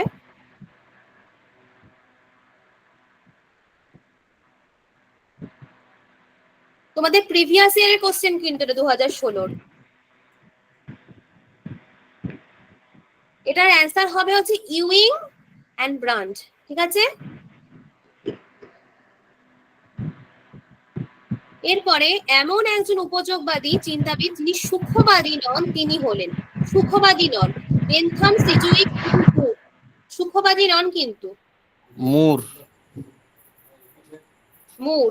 বেনথাম কি? পরসুখবাদী, পরসুখবাদী। নীল পরসুখবাদী, ঠিক আছে? এটা অ্যান্সার হচ্ছে মুর, একদম ঠিক। ফ্র্যাঙ্কেন আর নিজ নৈতিক মানদণ্ড বা বাধ্যবাধকতা তত্ত্বের নামটি বলো। মিশ্র কর্তব্যমুখী তত্ত্ব, কর্মকর্তব্যবাদ, নীতি কর্তব্যবাদ নাকি পরসুখবাদ, বলো।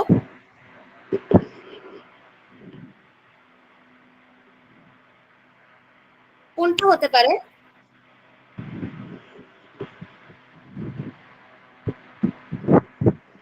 এটা হবে হচ্ছে মিশ্র কর্তব্যমুখী তত্ত্ব, ঠিক আছে? মনে রাখবে, মিক্স ডিওন্টোলজিক্যাল থিওরি। তারপরে যেটা আছে, বাস্তব তথ্য বিষয়ক বাক্য থেকে নৈতিক আদর্শ বা ঔচিত্য বিষয়ক বাক্য অনুমান করলে নৈসর্গিকতার প্রকৃতিগত দোষ ঘটে। এই কথা কে বলেছেন? Naturalistic fallacy. কে বলেছিলেন ন্যাচারালিস্টিক ফ্যালাসির কথা? মোর। অ্যাবসলিউটলি রাইট, মোর। তোমার করা উচিত, সুতরাং তুমি করতে পারো। নীল, বেনথাম, কান্ট, মোর।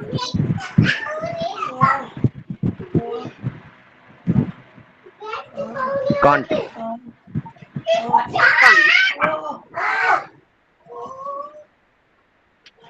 চরিত্র সংশোধনের জন্য অপরাধীর শাস্তি হওয়া উচিত, এই মতবাদের নাম কি? সংশোধনের জন্য সংশোধনাত্মক মতবাদ, রিফর্মেটিভ থিওরি যেটাকে বলা হয়। একদম। আমরা শাস্তি সংক্রান্ত 3টে মতবাদ রয়েছে। সংশোধনাত্মক মতবাদ মানুষের চরিত্র সংশোধন করতে হয়। প্রতিরোধাত্মক মতবাদ কি? ভেড়া চুরির অপরাধে তোমাকে শাস্তি দেওয়া হচ্ছে না। তোমাকে কেন শাস্তি দেওয়া হচ্ছে? কারণ অপরে যাতে ভেড়া চুরি না করে। এটা কি? প্রতিরোধাত্মক মতবাদ। আর একটা হচ্ছে রিট্রিবিউটিভ থিওরি, প্রতিশোধাত্মক মতবাদ। কি প্রতিশোধাত্মক মতবাদ? এই মতবাদ করবে একটু।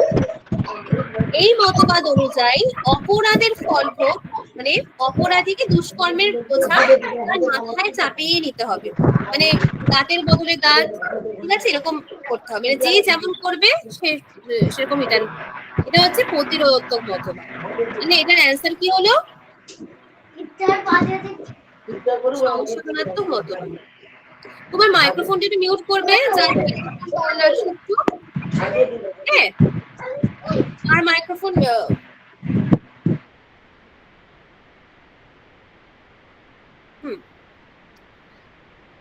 এরপরে যেটা আছে, প্লেটোর মতে প্রকৃত জ্ঞানের দুটো প্রধান বৈশিষ্ট্য কি?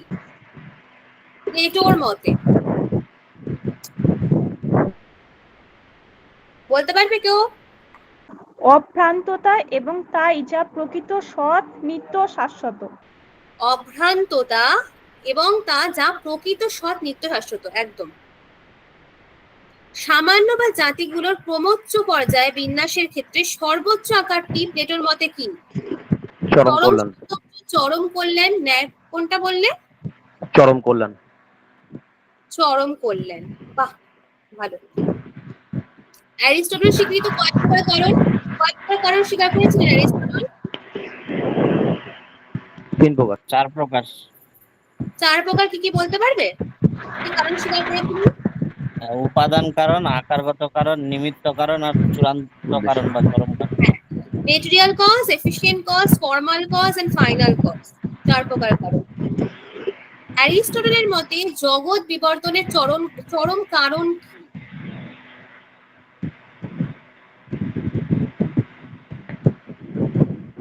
ঈশ্বর। ঈশ্বর। ঈশ্বর। ঈশ্বর। ডেকার্ট কয় প্রকার দ্রব্য স্বীকার করেছিলেন? 2 প্রকার। কয়টি বললে 3টি, আর প্রকার বললে 2টি।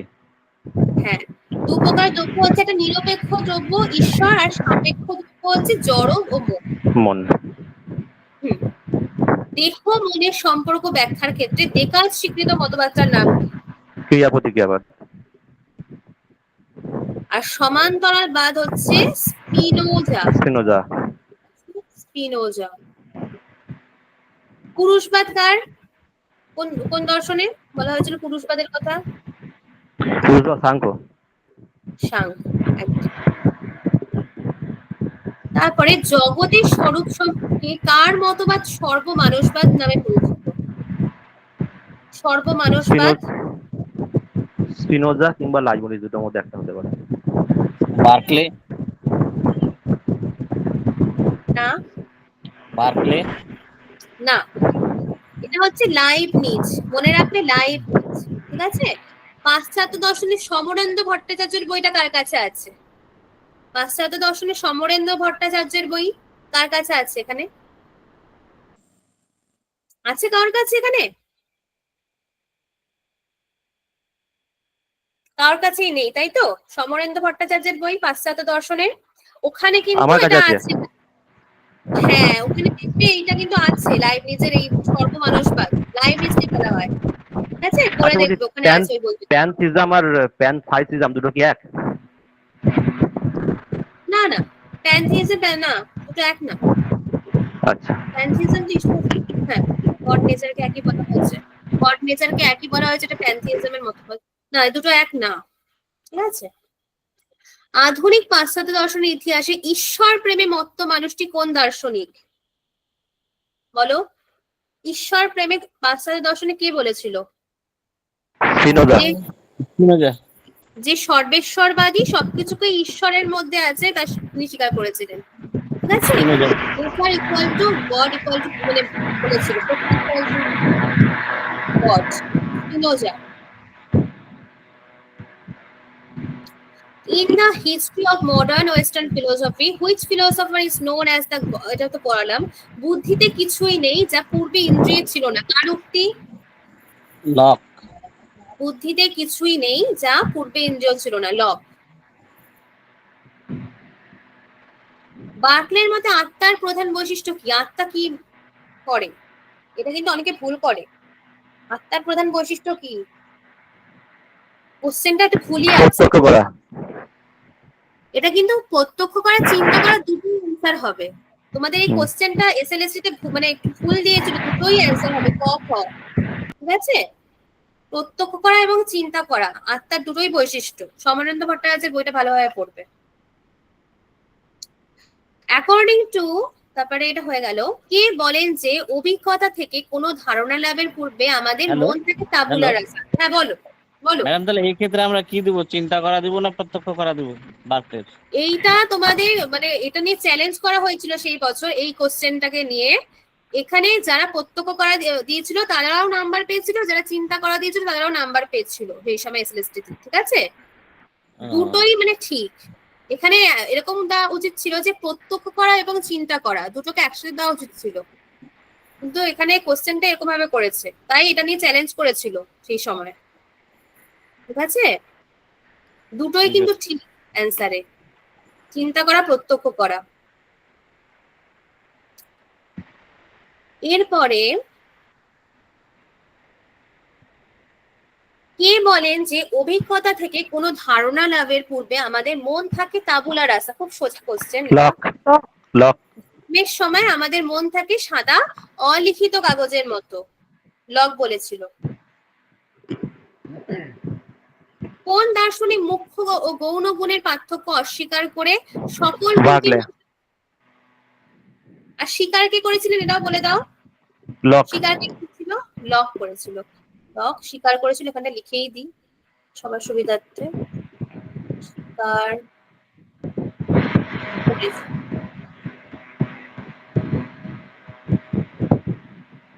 এরপরে যেটা আসছে,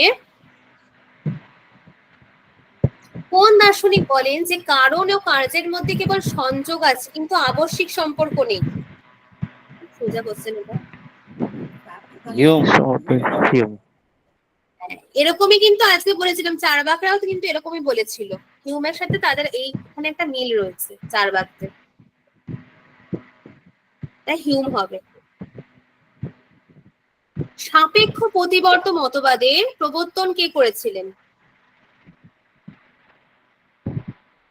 কি করেছিলেন জানো কেউ? ল্যাপটপ। একদম, প্যাভলভ করেছিলেন।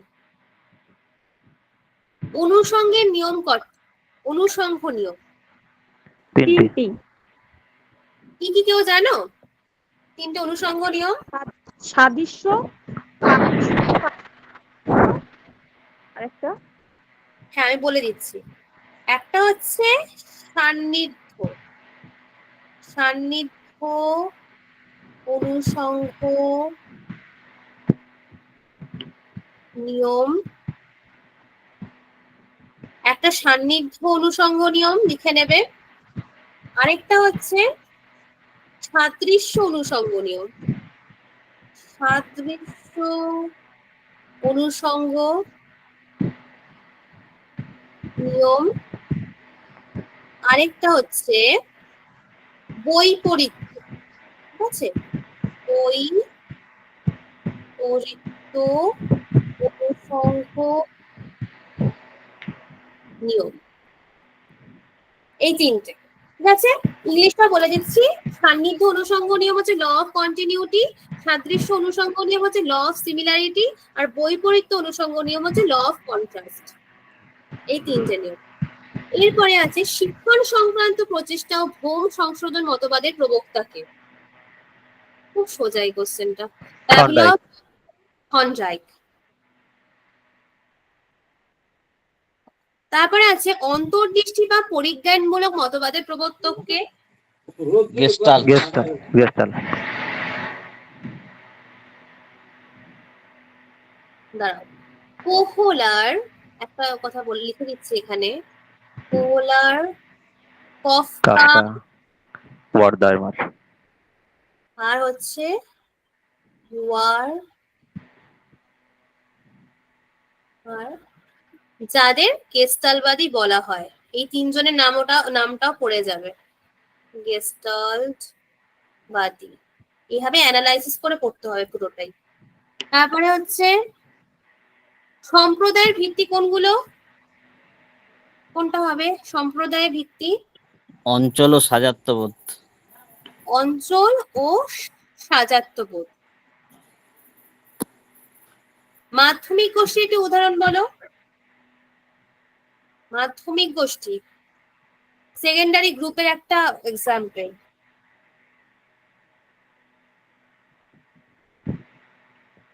কোনটা হবে? সেকেন্ডারি গ্রুপের একটা এক্সাম্পল হচ্ছে ট্রেড ইউনিয়ন। মনে রাখবে ট্রেড ইউনিয়ন, ঠিক আছে, ট্রেড ইউনিয়ন হবে এটা। তারপরে হচ্ছে দ্বন্দ্বমূলক বস্তুবাদের প্রবর্তককে। মার্কস।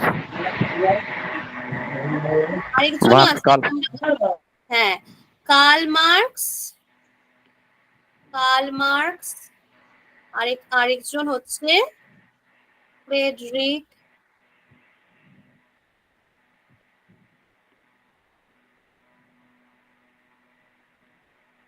অ্যাঙ্গেলস।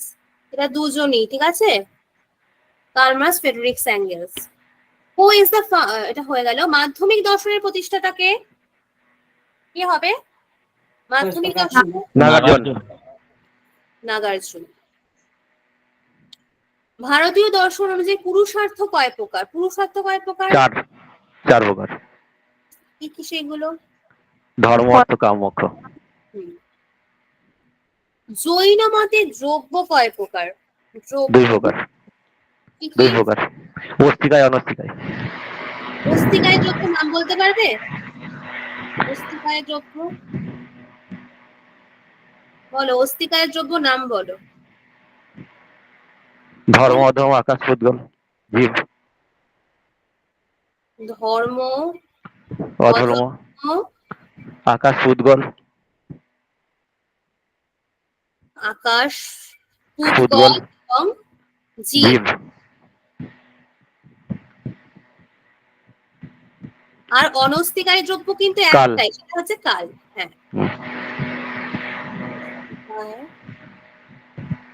দ্রব্য কি?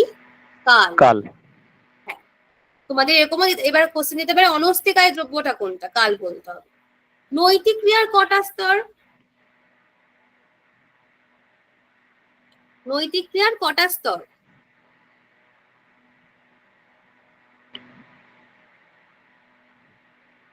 আচ্ছা, আমি বলে দিচ্ছি, নৈতিক ক্রিয়ার হচ্ছে 3টে স্তর। কি কি স্তরগুলো? মানসিক,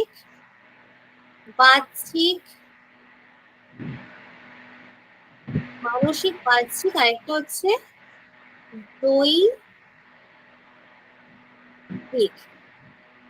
নৈতিক ক্রিয়ার এই 3টে স্তর, ঠিক আছে? মানসিক, বাহ্যিক, আর একটা হচ্ছে দৈহিক। মনে থাকবে। এরপরে যেটা আসছে, একটি ই বচনের বিবর্তিতে আবর্তিত বচনটি কি হবে? বিবর্তিত বচনটি, আই। হ্যাঁ হ্যাঁ, আই হবে। তাহলে ই বচনকে, দাঁড়াও, ই বচনকে, দাঁড়াও, এটা এই ই বচনকে বিবর্তন করলে কি হয়? এ। কি হয়? এ হয়, এ বচন হয়। এবার এ কে যদি আবর্তিত করি, আবার আবর্তিত করব, কি হবে তখন? আই। একে আবর্তিত করলে কি পাবো আমরা? আই বচন। তাহলে অ্যান্সার কি হয়ে যাবে আমাদের? আই। বোঝা গেছে? তারপরে আসছে, দুটি হেতু বাক্য সামান্য বচন হলে সিদ্ধান্তটি বিশেষ বচন হবে না। নিরপেক্ষ ন্যায়ের বৈধতা সংক্রান্ত এই নিয়মটি লঙ্ঘিত হলে কি দোষ ঘটে? কি দোষ ঘটে? সামান্য বচন থেকে সিদ্ধান্তটি বিশেষ বচন হবে না। অস্তিত্বমূলক দোষ। যখন আমরা, হ্যাঁ একদম, যখন সামান্য থেকে বিশেষ এলে কি হয়? সামান্য হলে হচ্ছে অনস্তিত্বমূলক একটা বচন, আর বিশেষকে বলা হয় কি? অস্তিত্বমূলক বচন। যখন আমরা কি করি? অনস্তিত্বমূলক বচন থেকে কখনোই আমরা অস্তিত্বমূলক বচন নিঃসৃত হতে কিন্তু পারে না। তাহলে এখানে কি হয়? অস্তিত্ব সূচক দোষ হয়ে হয়ে দাঁড়ায়। অ্যান্সার অস্তিত্ব সূচক দোষ হবে। এরপর এটা বলো, আই ও আই প্রথম সংস্থানের মূর্তিতে কি দোষ ঘটে?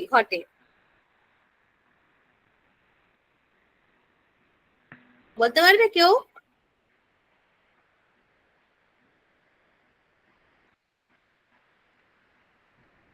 আচ্ছা, এটা আমি বোঝাচ্ছি।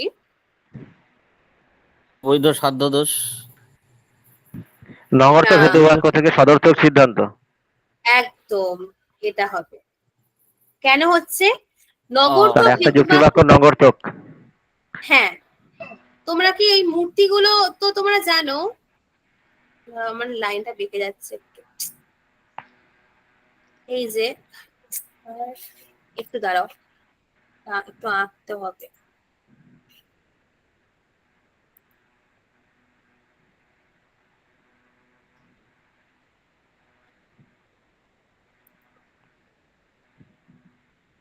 আমরা সেই মূর্তিগুলো পড়েছিলাম, মনে আছে তো?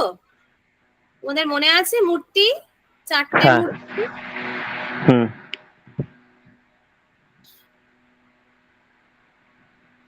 এটা বলতে পারবে কোন মূর্তি? এটা যা ফার্স্ট ফিগার। পি ও এস টি, ঠিক আছে? কি করা হচ্ছে এখানে? এস আই ও, আর হচ্ছে আই। কি হচ্ছে? এখানে নগর্থক হেতুবাক্য থেকে সদর্থক সিদ্ধান্ত গ্রহণের দোষ হয়েছে। নিরপেক্ষ নয় 6 নম্বর নিয়মটা কি ছিল? একটি আশ্রয় বাক্য নগর্থক হলে সিদ্ধান্তটি অবশ্যই নগর্থক হতে হবে। ন্যায়ের যে 8 নম্বর নিয়মটা আছে, আশ্রয় বাক্য বিশেষ হলে তার থেকে কিন্তু কোনো বৈধ সিদ্ধান্ত পাওয়া যায় না। তাহলে নিরপেক্ষ ন্যায় অনুমানে দুটো হেতুবাক্য যদি বিশেষ বচন হয় তাহলে কিন্তু কোনো সিদ্ধান্ত পাওয়া যায় না। অর্থাৎ ন্যায়টাকে বৈধ হতে গেলে দুটো হেতুবাক্যের একটাকে সামান্য বচন হতে হবে, ঠিক আছে? এটা লঙ্ঘন করা হয়েছে। এখানে একটা আশ্রয় বাক্য নগর্থক হলে সিদ্ধান্তটাকেও নগর্থক হতে হবে। তাহলে এখানে কি দোষ ঘটলো? নগর্থক হেতুবাক্য থেকে সদর্থক সিদ্ধান্ত গ্রহণে দোষ ঘটলো, ঠিক আছে? আমি এতটা লিখলাম না আর, কারণ টাইম আর বেশি নেই, আমাকে কয়েকটা কোশ্চেন এখন সলভ করাতে হবে। যোগ দর্শনের প্রতিষ্ঠাতাকে বলো। আর পতঞ্জলি। পতঞ্জলি, হ্যাঁ। এরপরে বলো আদর্শ নিরপেক্ষ বচনে রূপান্তরিত করো। যারা গির্জায় যায় তাদের সকলে সাধু নয়। সকল সাধু ব্যক্তি হয় এমন যারা গির্জায় যায়। কোনো কোনো ও ব্যক্তি বচন হবে, ও বচন। গির্জায় এটা যায় কি নয় বচন হবে ভালোভাবে বলো তো? এটা তো ঠিক ও বললে না? বচন হবে। হ্যাঁ, এটা তো ও বচন হবে। কোন কোন ব্যক্তি যারা গির্জায় যায় নয় সাধু। যারা গির্জায় যায় তারা সকলে সাধু নয়, ঠিক আছে? যারা গির্জায় যায় তারা সকলে তারা সাধু। সকলে সাধু নয় বলছে, হুম। সকলে আর নয়। আচ্ছা, তাহলে এটা পড়েছিলে তো, আমরা ও বচন করি তখন যখন সকলে এবং নয় থাকে, ঠিক আছে? কোন কোন ব্যক্তি যারা গির্জায় যায় নয় সাধু, এগুলো আবার তোমাদের একবার কিন্তু মানে আমি তো পড়াবোই ডিটেলস আমাদের ক্লাসে। নিম্নলিখিত বচনে কোন পদ ব্যাপক? সকল উদ্দেশ্য। তারা তাদের প্রতিশ্রুতি রক্ষা করে হয় পুণ্যবান ব্যক্তি। উদ্দেশ্য। হুম, উদ্দেশ্য পদ। এখানে কি আছে? সকল আছে। এ বচন। সকল আছে মানে কি? তাই এটা হয়ে যায় কি এ বচন। আর এ বচন হলে কি হয়? এ বচন হলে উদ্দেশ্য পদটা ব্যাপ্য হয়, জানো তো? উদ্দেশ্য পদ ব্যাপ্য। আর বিধেয় পদ কি হয় এ বচনে? বিধেয় পদ অব্যাপ্য, ঠিক আছে? ই বচনের কিন্তু দুটো পদই ব্যাপ্য, এগুলো পড়বে ভালোভাবে। যদি এ বি মিথ্যা হয়, যদি এবং কেবলমাত্র যদি এ এবং বি সত্য হয়, এ সত্য বি মিথ্যা হয়, এ এবং বি মিথ্যা হয়, এ মিথ্যা এবং বি সত্য হয়। পূর্বগ সত্য দিয়েছে আর অনুগ মিথ্যা। এ সত্য বি মিথ্যা। এ এবং বি মিথ্যা হয় যদি এবং কেবলমাত্র যদি। এই দেখো, এ ইমপ্লাইজ বি, যদি এবং কেবলমাত্র যদি মানে কি ইমপ্লাইজ তো, তাহলে কি হয়? True false. এখানে শুধুমাত্র ফলস হচ্ছে, আমরা জানি তো এটা। হ্যাঁ, যদি শুধু এবং কেবল যদি এটা ট্রিপল বার হবে তো এটা। যদি এবং কেবলমাত্র যদি, হ্যাঁ, ট্রিপল বার। কিন্তু এই কোশ্চেনটা কিন্তু একটু ভুল রয়েছে, ট্রিপল বারের ক্ষেত্রে দেয়নি, ঠিক আছে? এটার অ্যান্সার কিন্তু এ সত্য বি মিথ্যা হয়, এটা হবে, এটা ইমপ্লাইজই হবে, ঠিক এ আছে? মিথ্যা, এ মিথ্যা বি সত্য বললে তো ওটা হয়। আচ্ছা, ট্রিপল বারের ক্ষেত্রে আমরা কি দেখি? ট্রিপল বার যদি হয় তাহলে এ মিথ্যা ফলস বি ফলস, সত্য এক মিনিট বলা দাঁড়াও। যায়। True false, false true, true false, true false. আচ্ছা, এই কোশ্চেনটা আমি পরের দিন দেখে তোমাদের বলবো, ঠিক আছে? তোমাদের কিন্তু এটা এসএসসি তে অ্যান্সার এইটা দিয়েছে, এ সত্য বি মিথ্যা হয়, কিন্তু ট্রিপল বার হলে তো এটা হচ্ছে না, এই এটা অ্যান্সার হচ্ছে না, ঠিক আছে? আমি এটা ভালোভাবে দেখিনি, আমি ওই অ্যান্সারটাকে নিয়েই ইয়ে করেছি, ঠিক আছে? এটা দেখতে হবে তাহলে। যদি এবং কেবলমাত্র যদি যদি হয় তাহলে ট্রিপল বারই হয়, সেটা আমারও যত সম্ভব মনে হয় ট্রিপল বারই হয়। এটা একটু দেখতে হবে, ঠিক আছে? তোমাদের অ্যান্সারটা কিন্তু ভুল দিয়েছে, যেটা কমিশন দিয়েছিল এ সত্য বি মিথ্যা, এটা দিয়েছিল। না, ওটা ফাইনাল অ্যান্সার কি কোর্টে সাবমিট করেছিল মানে কারেকশন করার পর। হ্যাঁ হ্যাঁ হ্যাঁ, আর আমি ওটা দেখেই মানে অতটা ভালোভাবে ইয়ে করিনি। আমি পরের দিন তোমাদের এটা আরেকবার বলে দেবো, ঠিক আছে? এটা টিভির বাড়ি হওয়ার কথা, ইমপ্লাইজ হবে না, ঠিক আছে? এরপরে যেটা আসছে বলো, in a valid form of deductive inference the middle term appears in,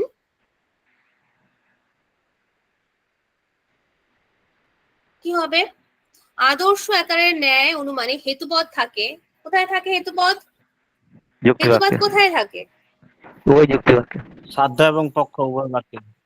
পক্ষ সাধ্য দুটো বাক্যেই তো থাকে, এখানেও থাকবে হ্যাঁ। এখানেও থাকবে, দুটো বাক্যেই তো থাকবে, এখানে তো থাকে না, সিদ্ধান্তে তো থাকে না। হেতুপদ কি হুম। সিদ্ধান্তে থাকে? তাহলে কি হবে অ্যান্সার? পক্ষ সাধ্য উভয় বাক্যে। আর এটা বলো, নিম্নে মিথ্যা বাক্য কোনটি? এর বিবর্তন এ, ই এর আবর্তন ই, আয়ের বিবর্তন ও, আয়ের আবর্তন আই। আয়ের এর কোনটা হবে? ক। কোনটা? এর বিবর্তন এ। এর বিবর্তন আই হবে, এটা হচ্ছে মিথ্যা দিয়েছে, না রে, মানে এর বিবর্তন হ্যাঁ, দিয়েছে না, হুম, এর বিবর্তন তো ই হবে, ই হবে। ই এর হয়, বিবর্তন তার মানে এটা মিথ্যা। এর বিবর্তন কি হবে? ই। ই। আর এর আবর্তন কি হবে বলতে আই। পারবে কেউ? আই। আই। এর আবর্তন আই, ই এর আবর্তন ই, আয়ের আবর্তন আই, ও এর আবর্তন সম্ভব নয়। একদম। তাহলে আর এখানে এটা হচ্ছে মিথ্যা বাক্য। তারপরে যেটা আসছে, ফলিত নীতিবিদ্যার জগতে কোন জনগণের কোন চিন্তাবিদ প্র্যাকটিক্যাল এথিক্স গ্রন্থের রচয়িতা? Peter Singer. Peter Singer. তারপরটা বলো, গণতান্ত্রিক সরকার হচ্ছে জনগণের কল্যাণে, জনগণের দ্বারা, জনগণের শাসন। এটি কার উক্তি? Abraham Lincoln. Abraham Abraham Lincoln. Lincoln. Abraham Lincoln. হুম। বুদ্ধি সম্পর্কে বহু উপাদান তত্ত্বের প্রবক্তা কে? থার্স্টোন। থার্স্টন। থর্নডাইক হবে না ম্যাডাম? না, এটা থার্স্টন হবে। আর থার্স্টন তো গেস্টাল্ট। দলগত উপাদান তত্ত্ব যে আছে একটা, দলগত উপাদান তত্ত্ব। না, এইটা বুদ্ধি সম্পর্কে বহু উপাদান তত্ত্ব থার্স্টনেরই, ঠিক আছে? বহু উপাদান তত্ত্বের জন্য থার্স্টন, এটা সব তাহলে বইতে রয়েছে, বইয়ের রেফারেন্স। দলগত উপাদান তত্ত্ব কোনটা হলো তাহলে? ওই মনোবিদ্যা সমানন্দের বইটা পড়বো, ওখানে আছে, থার্স্টনই হবে এটার অ্যান্সার, ঠিক আছে? এরপরে যেটা আছে, গেস্টাল মনোবিদদের মতে কোনটি প্রত্যক্ষের ক্ষেত্র সংকরণের শর্ত নয়? সংবেদন। সংবেদন। আর মনোবিজ্ঞানের কোন পদ্ধতির মাধ্যমে অপরের মন সম্পর্কে জ্ঞান লাভ করা যায়? কোনটা হবে? পর্যবেক্ষণ। পর্যবেক্ষণ। আর নিজের মন হলে কোনটা হতো? অন্তর্দর্শন। নিজের মন, হ্যাঁ, অন্তর্দর্শন বা ইন্ট্রোস্পেকশন পদ্ধতি, নিজের মন। অন্তর্দর্শন বা ইন্ট্রোস্পেকশন, হ্যাঁ। হ্যাঁ হ্যাঁ, এটা হচ্ছে নিজের মন সম্পর্কে আর পর্যবেক্ষণ করা। হ্যাঁ, এটা হবে অবজারভেশন। হ্যাঁ, একদম। তাহলে হয়ে গেল আজকে আমাদের প্রিভিয়াস ইয়ারের কোশ্চেন্স। এরপর থেকে আমাদের ক্লাস শুরু হচ্ছে, তোমরা তাড়াতাড়ি জয়েন করে যাও যারা জয়েন করোনি, ঠিক আছে? স্যার তোমাদের সাথে কথা বলবে এই বিষয় নিয়ে। তাহলে আজকে এইটুকুনি আমি রাখছি।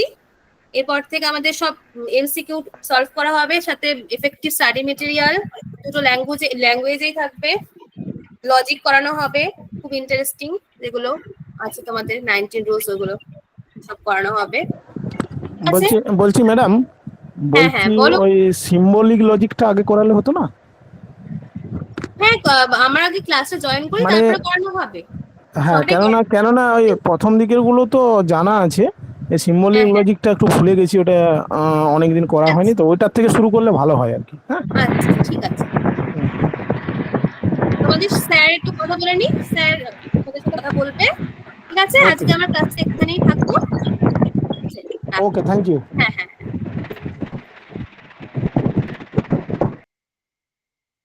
Thank you madam. Madam complete হয়ে গেছে তো? হ্যাঁ হ্যাঁ হ্যাঁ স্যার, হয়ে গেছে আমার। ঠিক আছে, আমি একটু তোমাদের থেকে সময় নিচ্ছি যে আগামী দিনে আমাদের একটা ব্যাচ ক্রিয়েট করতে চলেছি দর্শনের উপরে, ফিলোসফির জন্য, এসএলএসটি যে আমাদের যে পরীক্ষা আসতে চলেছে তার উপর। তো আমি সেটা নিয়ে একটু শেয়ার করে দিচ্ছি তোমাদেরকে যে কিভাবে কি প্রসেস রয়েছে বা কি। একটু আমাকে জাস্ট 10 মিনিট সময় দাও, তার মধ্যে কমপ্লিট হয়ে যাবে পুরো প্রসেস, হয়তো 10 মিনিটও লাগবে না। আমি স্ক্রিনটা শেয়ার করছি।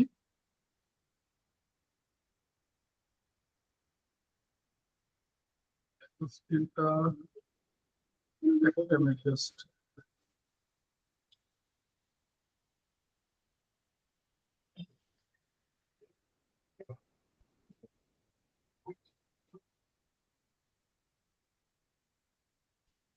আশা করি স্ক্রিনটা দেখতে পাচ্ছ।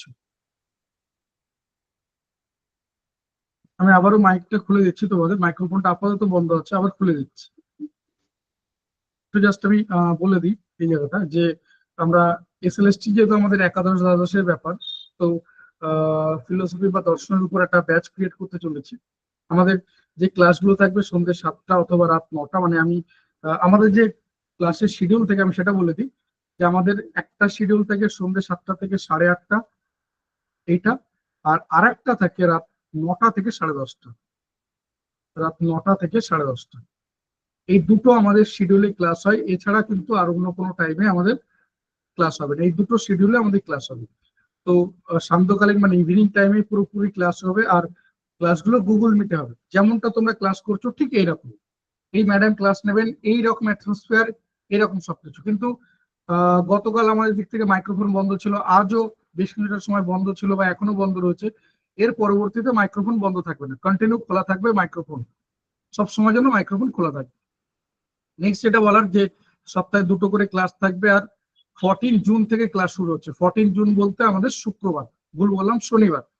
আজ হচ্ছে তোমার বুধবার, বৃহস্পতি শুক্রবার দিয়ে শনিবার থেকে ক্লাস শুরু হচ্ছে। 14 জুন শনিবার থেকে ক্লাস শুরু হচ্ছে।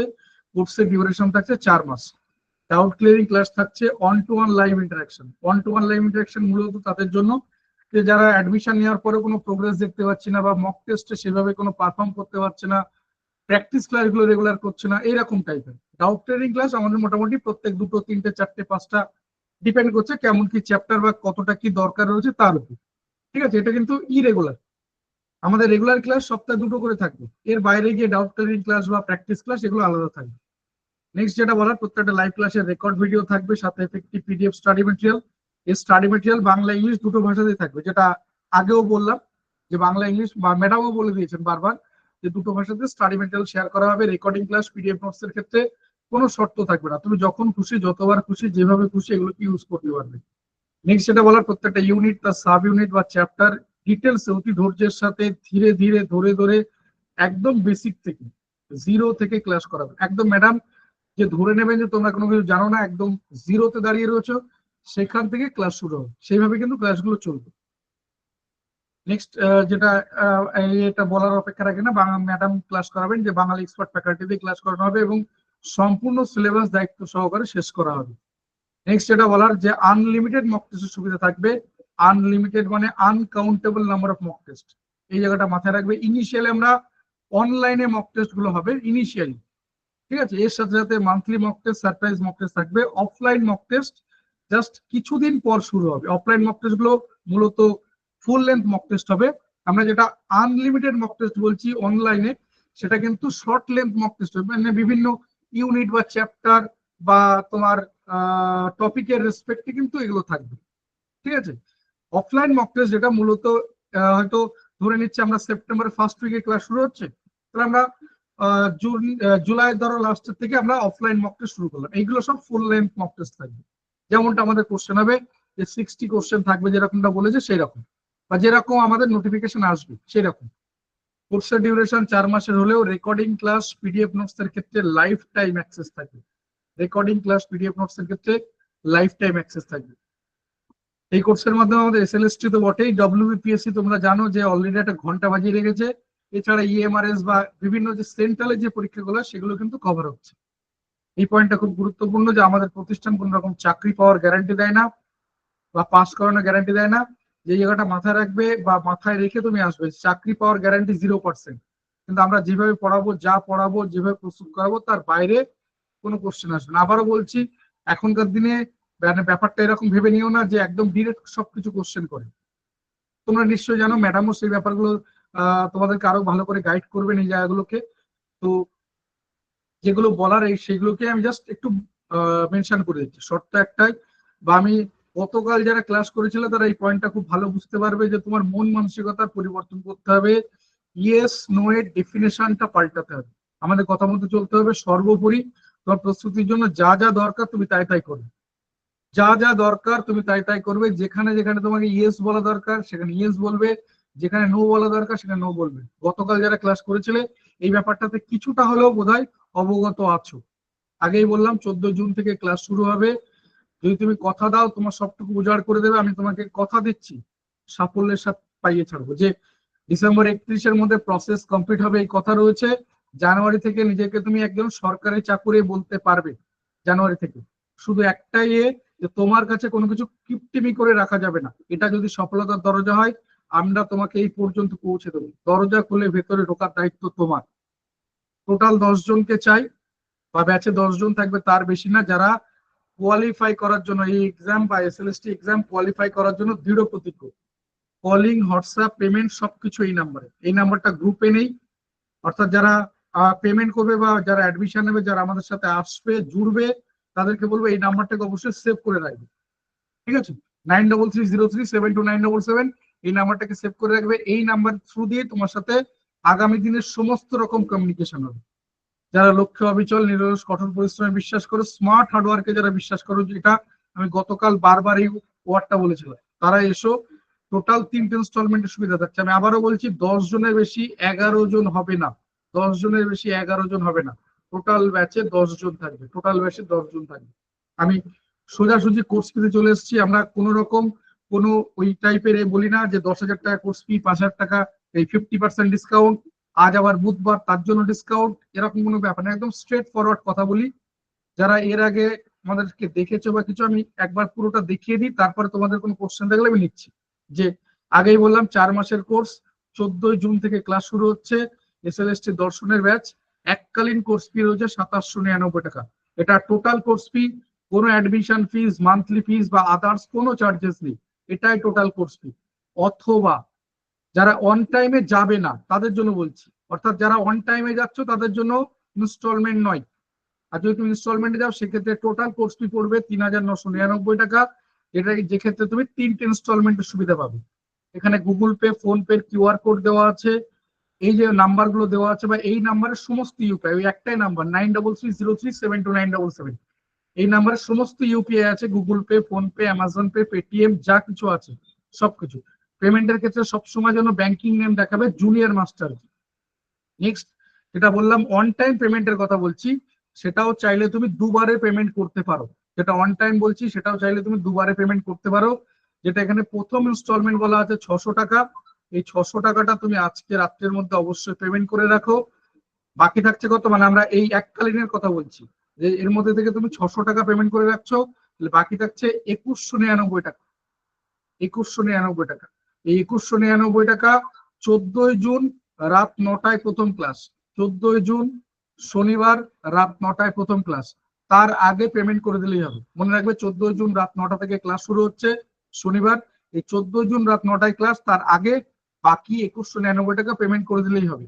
কোনো এক্সট্রা ফিস লাগবে না, কোনো এক্সট্রা চার্জ পড়বে না। টোটাল 2799 টাকায় পড়বে।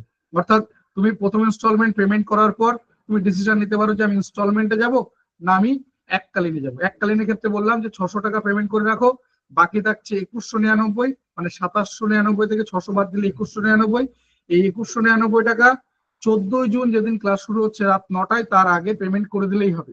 আদার্স কোনো কিছু পেমেন্ট করতে হবে না, কোনো এক্সট্রা ফিস, কোনো অ্যাডমিশন ফিস, কোনো মান্থলি ফিস, কোনো কিছু নেই।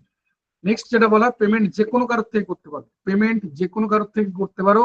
পেমেন্টের স্ক্রিনশটটা তোমার থেকে, অর্থাৎ তুমি ক্যান্ডিডেট, তোমার নাম্বার থেকে পেমেন্টের স্ক্রিনশটটা পাঠালেই চলবে। যে ক্যান্ডিডেট তার নাম্বার থেকে পেমেন্টের স্ক্রিনশটটা পাঠাবে। ওয়েট করবে রাত 12টা পর্যন্ত। ওয়েট মানে জেগে থাকার দরকার নেই।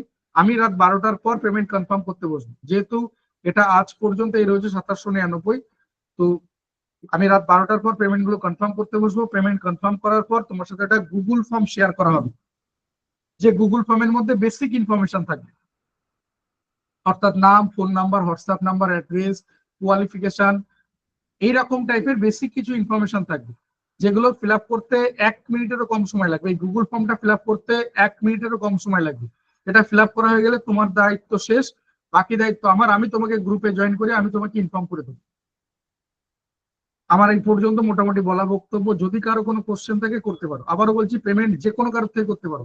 তোমার বাড়ির ফ্যামিলি মেম্বার, আত্মীয় স্বজন, প্রতিবেশী, বন্ধু বান্ধব, সিনিয়র জুনিয়র, যে কোনো কারোর থেকে পেমেন্ট করতে পারো। পেমেন্টের স্ক্রিনশটটা তোমার নাম্বার থেকে, অর্থাৎ তুমি ক্যান্ডিডেট, তোমার নাম্বার থেকে পেমেন্টের স্ক্রিনশটটা পাঠাবে। কোন নাম্বারে? নাম্বারটা দেখো 4টে জায়গায় দেওয়া রয়েছে। এই যে 9330372977 এই একটা জায়গা, নাম্বার 2 9330372977, এখানেও দেওয়া আছে 9330372977, এখানেও দেওয়া আছে 9330372977। এই নাম্বারে পেমেন্ট করে পেমেন্ট স্ক্রিনশটটা পাঠিয়ে দেবে, এই নাম্বারে হোয়াটসঅ্যাপ করবে 9330372977, এই নাম্বারে হোয়াটসঅ্যাপ করবে। আমি রাত 12টার পর পেমেন্ট কনফার্ম করে তোমার সাথে একটা গুগল ফর্ম শেয়ার করবো। এই গুগল ফর্মটা ফিল আপ করার দায়িত্ব তোমার। গুগল ফর্মটা ফিল আপ করা হয়ে গেলে ঝামেলা মিটে যাচ্ছে, অর্থাৎ তোমার দিক থেকে দায়িত্ব মিটে গেল, বাকি দায়িত্ব আমার। আমি তোমাকে গ্রুপে জয়েন করে আমি তোমাকে ইনফর্ম করে দেবো। আদার্স যদি আর কোনো কোশ্চেন থাকে বলতে পারো। এই ম্যাডাম ক্লাস নেবেন, যেটা বললাম যে সপ্তাহে 2টো করে ক্লাস থাকবে, এক্সট্রা ক্লাস থাকবে, practice class, doubt clearing class, অর্থাৎ এর মধ্যে সমস্ত কিছু থাকছে।